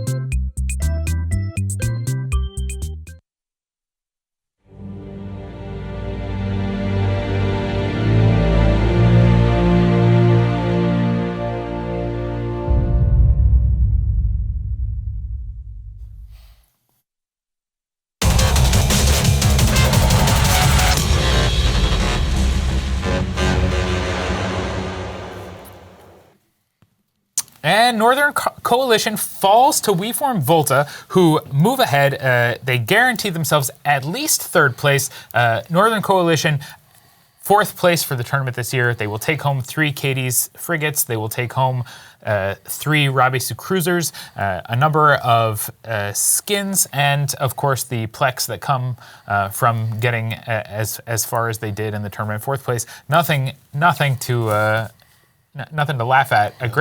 A great performance from a great team that just could not crack the flagship Algorn. Amazing that boat. really coming into its own, performing the way it's meant to perform. Ryan? Well, that's the power of the flagship, is that it will just shear you down. But the Northern Coalition has a lot to be very proud of. I mean, as I said, this is the farthest they've ever been. Getting this far gives them a couple of the prize stuff and a lot of other assets too. But the North remembers, and you're going to remember how much that stings. Getting this close but still not getting the ultimate prize. I look forward to seeing what they do next time. But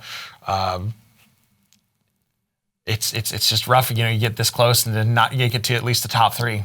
It's so close. You could taste it, but it's just sitting there, just out of reach. Lebowski?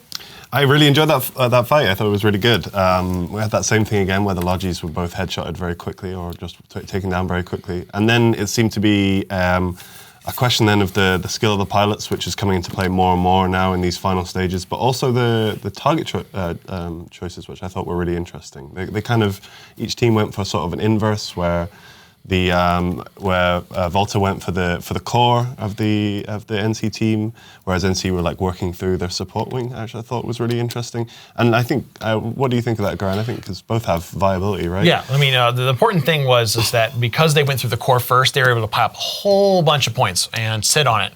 And even though there was down to NC outnumbered them pilot-wise, the things that they had already blown up were just so critical and so valuable in this format that you just can't claw your way back out for points killed. And really irrationally so, the Scorpion, but that's because it's one of my favorite ships. And what was that Scorpion doing with the smart bombing?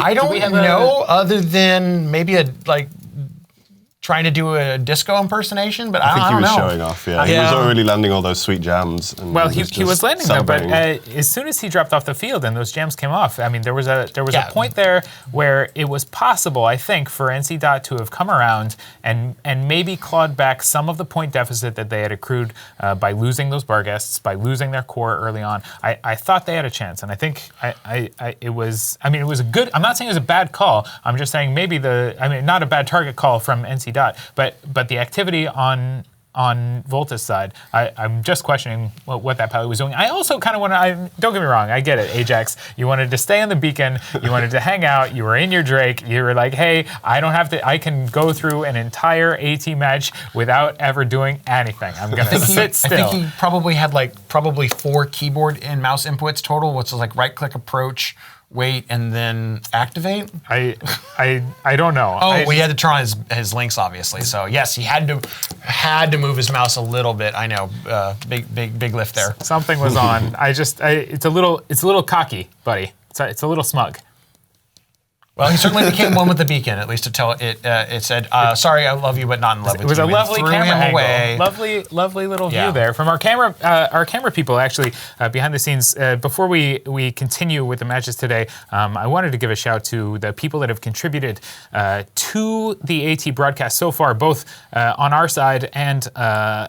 And by our side, I mean for CCP directly, but also our volunteers.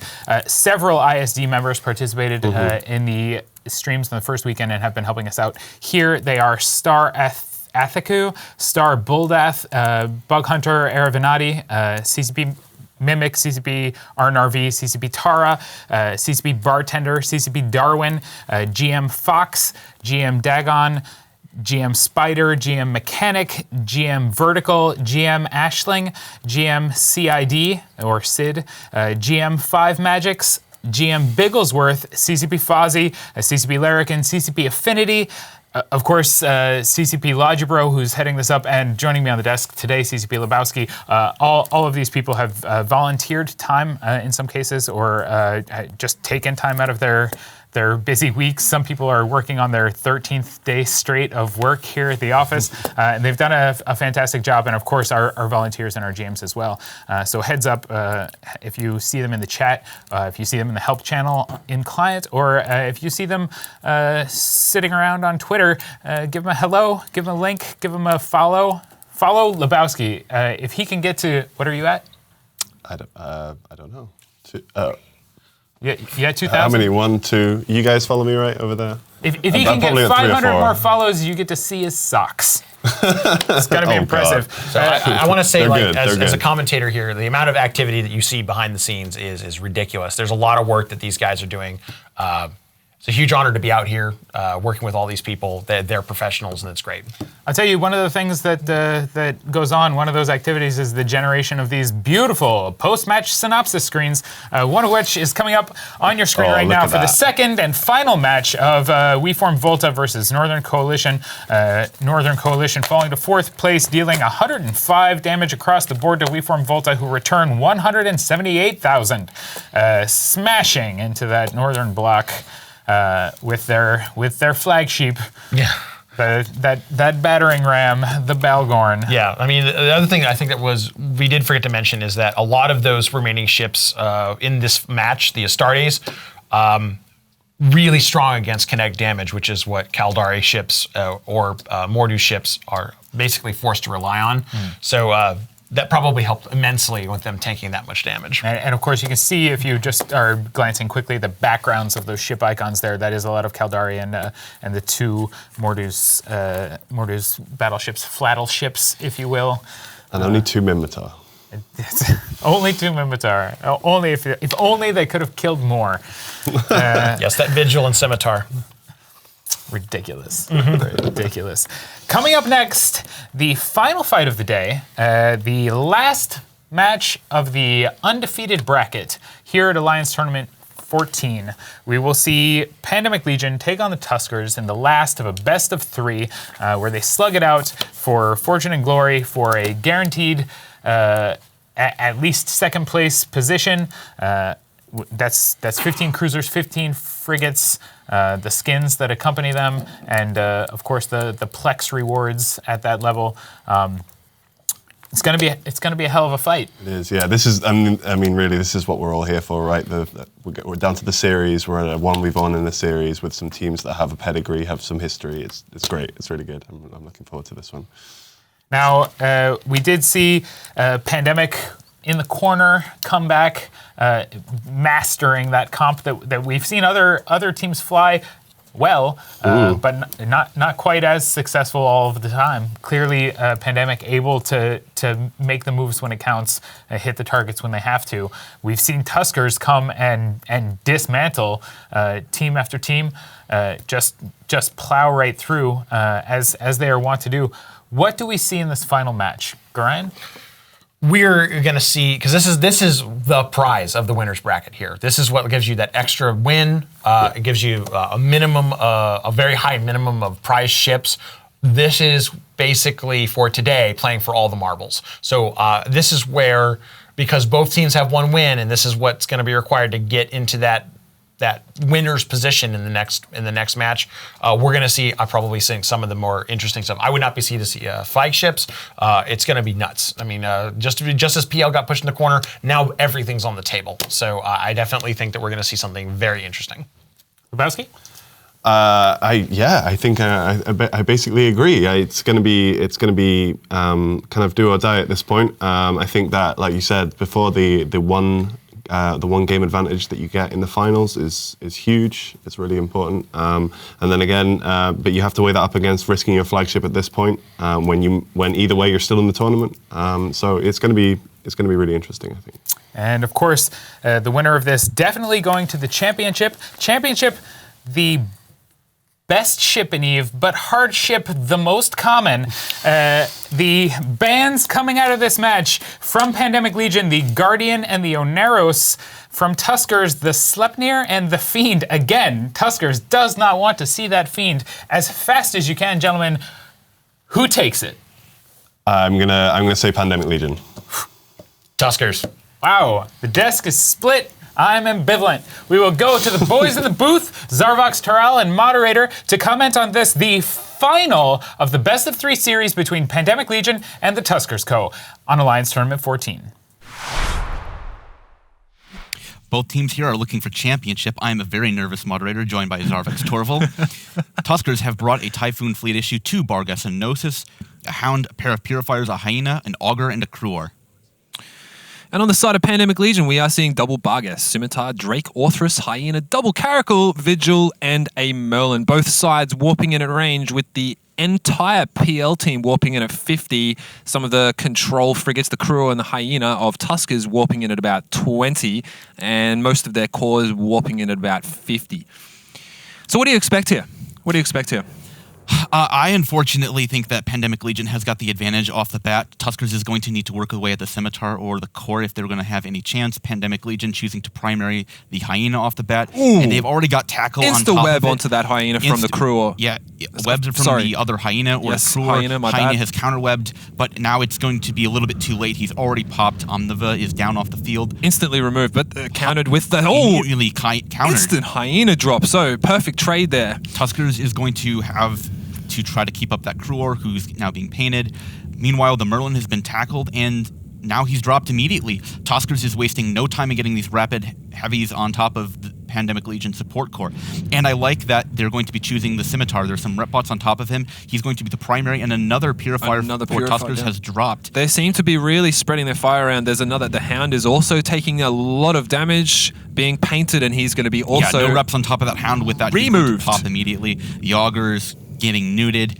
I like that as a choice for Pandemic Legion. Getting rid of the Tech 1 logistics is going to be not incredibly difficult. If it's being capped out, they can just ignore it and work on the DPS. Yeah, meanwhile, the Scimitar is at full speed, but he's being painted. Wow. Purifier for Tuskers is going down. It's a lot of DPS now, about 1,500 DPS off the field from Tuskers' side, but really no DPS has been removed from Pandemic Legion. Yeah, that Scimitar is just burning freely. There's no real tackle that Tuskers has except for that Kruor, who's got jams on top of him. Yep.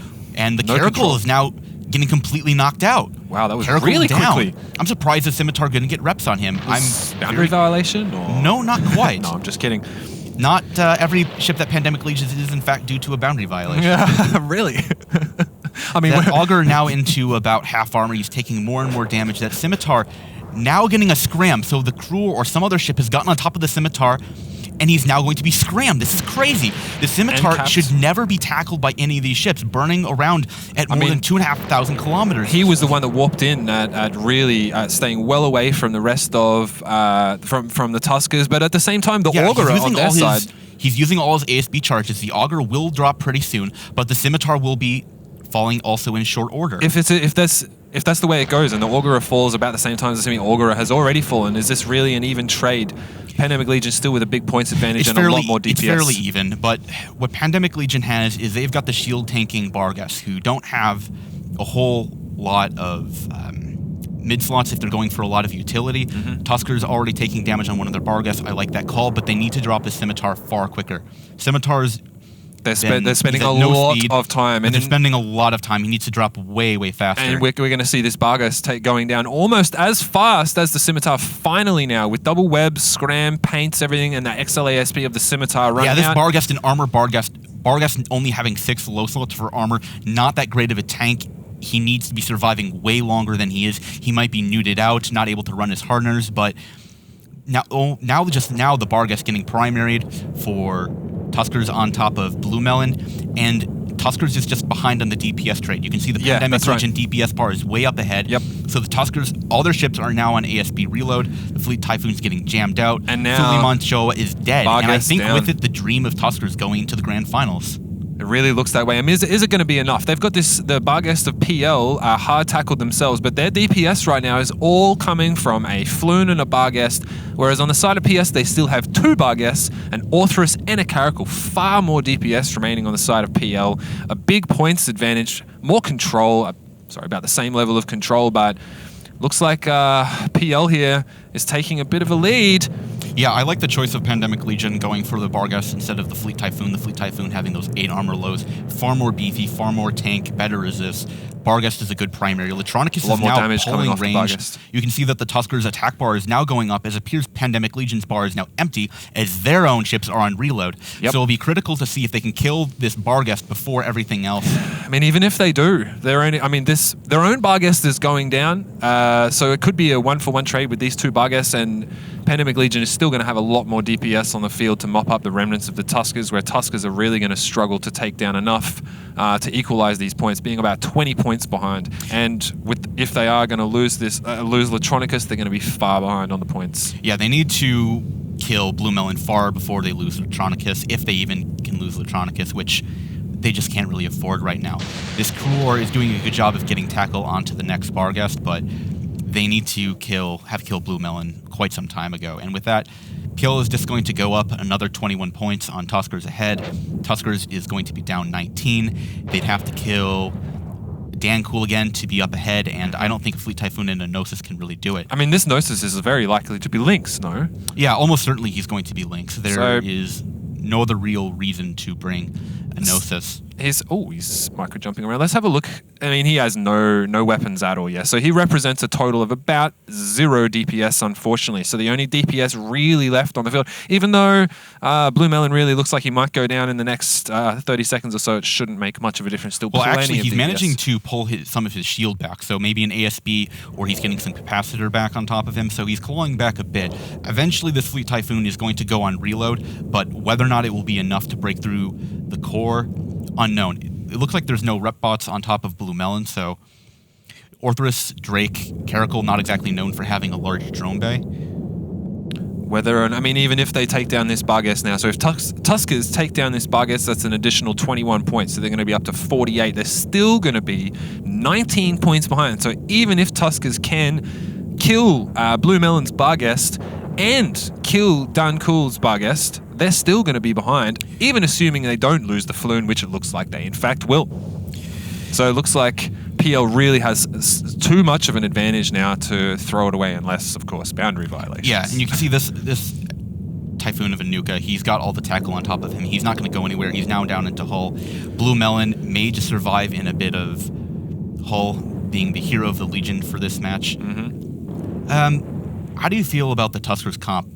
Banning out the Sleipnir and the Fiend, not wanting to see the Fiend. I mean, they didn't see it, but it really came down to the first moments there, losing their logistics ships early. The Scimitar of PL took so long to kill, and they lost all of their bombers. Yeah, Tuskers now choosing to boundary violate all their ships. Sorry to cut you off, Starvox. It's no problem. And with that, we're going to go to the boys on the desk to break down why Tuskers didn't bring their flagship.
The temperature's rising. It isn't surprising. They certainly can. PanFam. Pandemic Legion advance to the finals of Alliance Tournament 14 as Tuskers go down. They will face off against WeForm Volta tomorrow, starting at 1500 Eve time, here on Eve TV, home of the ATX IV. Pandemic Legion just really making it known that they are a tournament force, that they can control the match when they need to, rolling ahead and making great use of their pilots, of their tech. Ryan, talk to me about some of those choices. Well, you could see from the comp that they chose, Pandemic Legion knew that they were going to probably face something that was going to have a lot of DPS heavy support. And they brought a good counter to that with Caracals and other things that can really knock that down. And because of that, they were able to remove so much of the DPS off the field, and it kept their Logi long enough for them to make a difference in this match. And you didn't see that on the Tuskers side. Their Logi went down early, their support was taken out early. They just didn't have the DPS to make enough damage on the way out to come back for the point disparity. Tough luck, hard knocks. It happens. I mean, the tournament, you can get almost to a point, a little bit of rock, paper, scissors going on here. But the most important thing is to guess that correctly. And then that's what the Pandemic Legion knew they were going to face. They saw the predisposition by Tuskers to come bring with that sudden DPS heavy support, and they were able to counter it very, very well. Now, here's a question. Tuskers may be looking at this and saying, hey, we need a bit more time for these guys, but we can probably take Volta. And then going down into that loser's bracket, going up against Volta, maybe them choosing to save their flagship for those fights. Is that a possibility, Lebowski? Do you think that they're metaing the meta? I mean, maybe they've been listening to my terrible advice. It's possible. Yeah, I mean, as I was saying before, there's definitely there's definitely the possibility there. I think maybe they just thought that the comp they had would be enough, and they didn't want to risk losing that. They may have a comp that they want to bring later that the flagship is completely integral, and if they don't have it, the whole thing falls apart. But I think they on paper the comp they had looked okay, but as you said, they PL have shown before and again that they know the meta well and they know how to counter. It seems. The main reservation we've had with PL up to this point has been their consistency with their pilot skill and pilot choices, and this kind of just shows that if all that comes together as well as the pedigree that they already have with the meta choices and everything, then they can perform really, really well.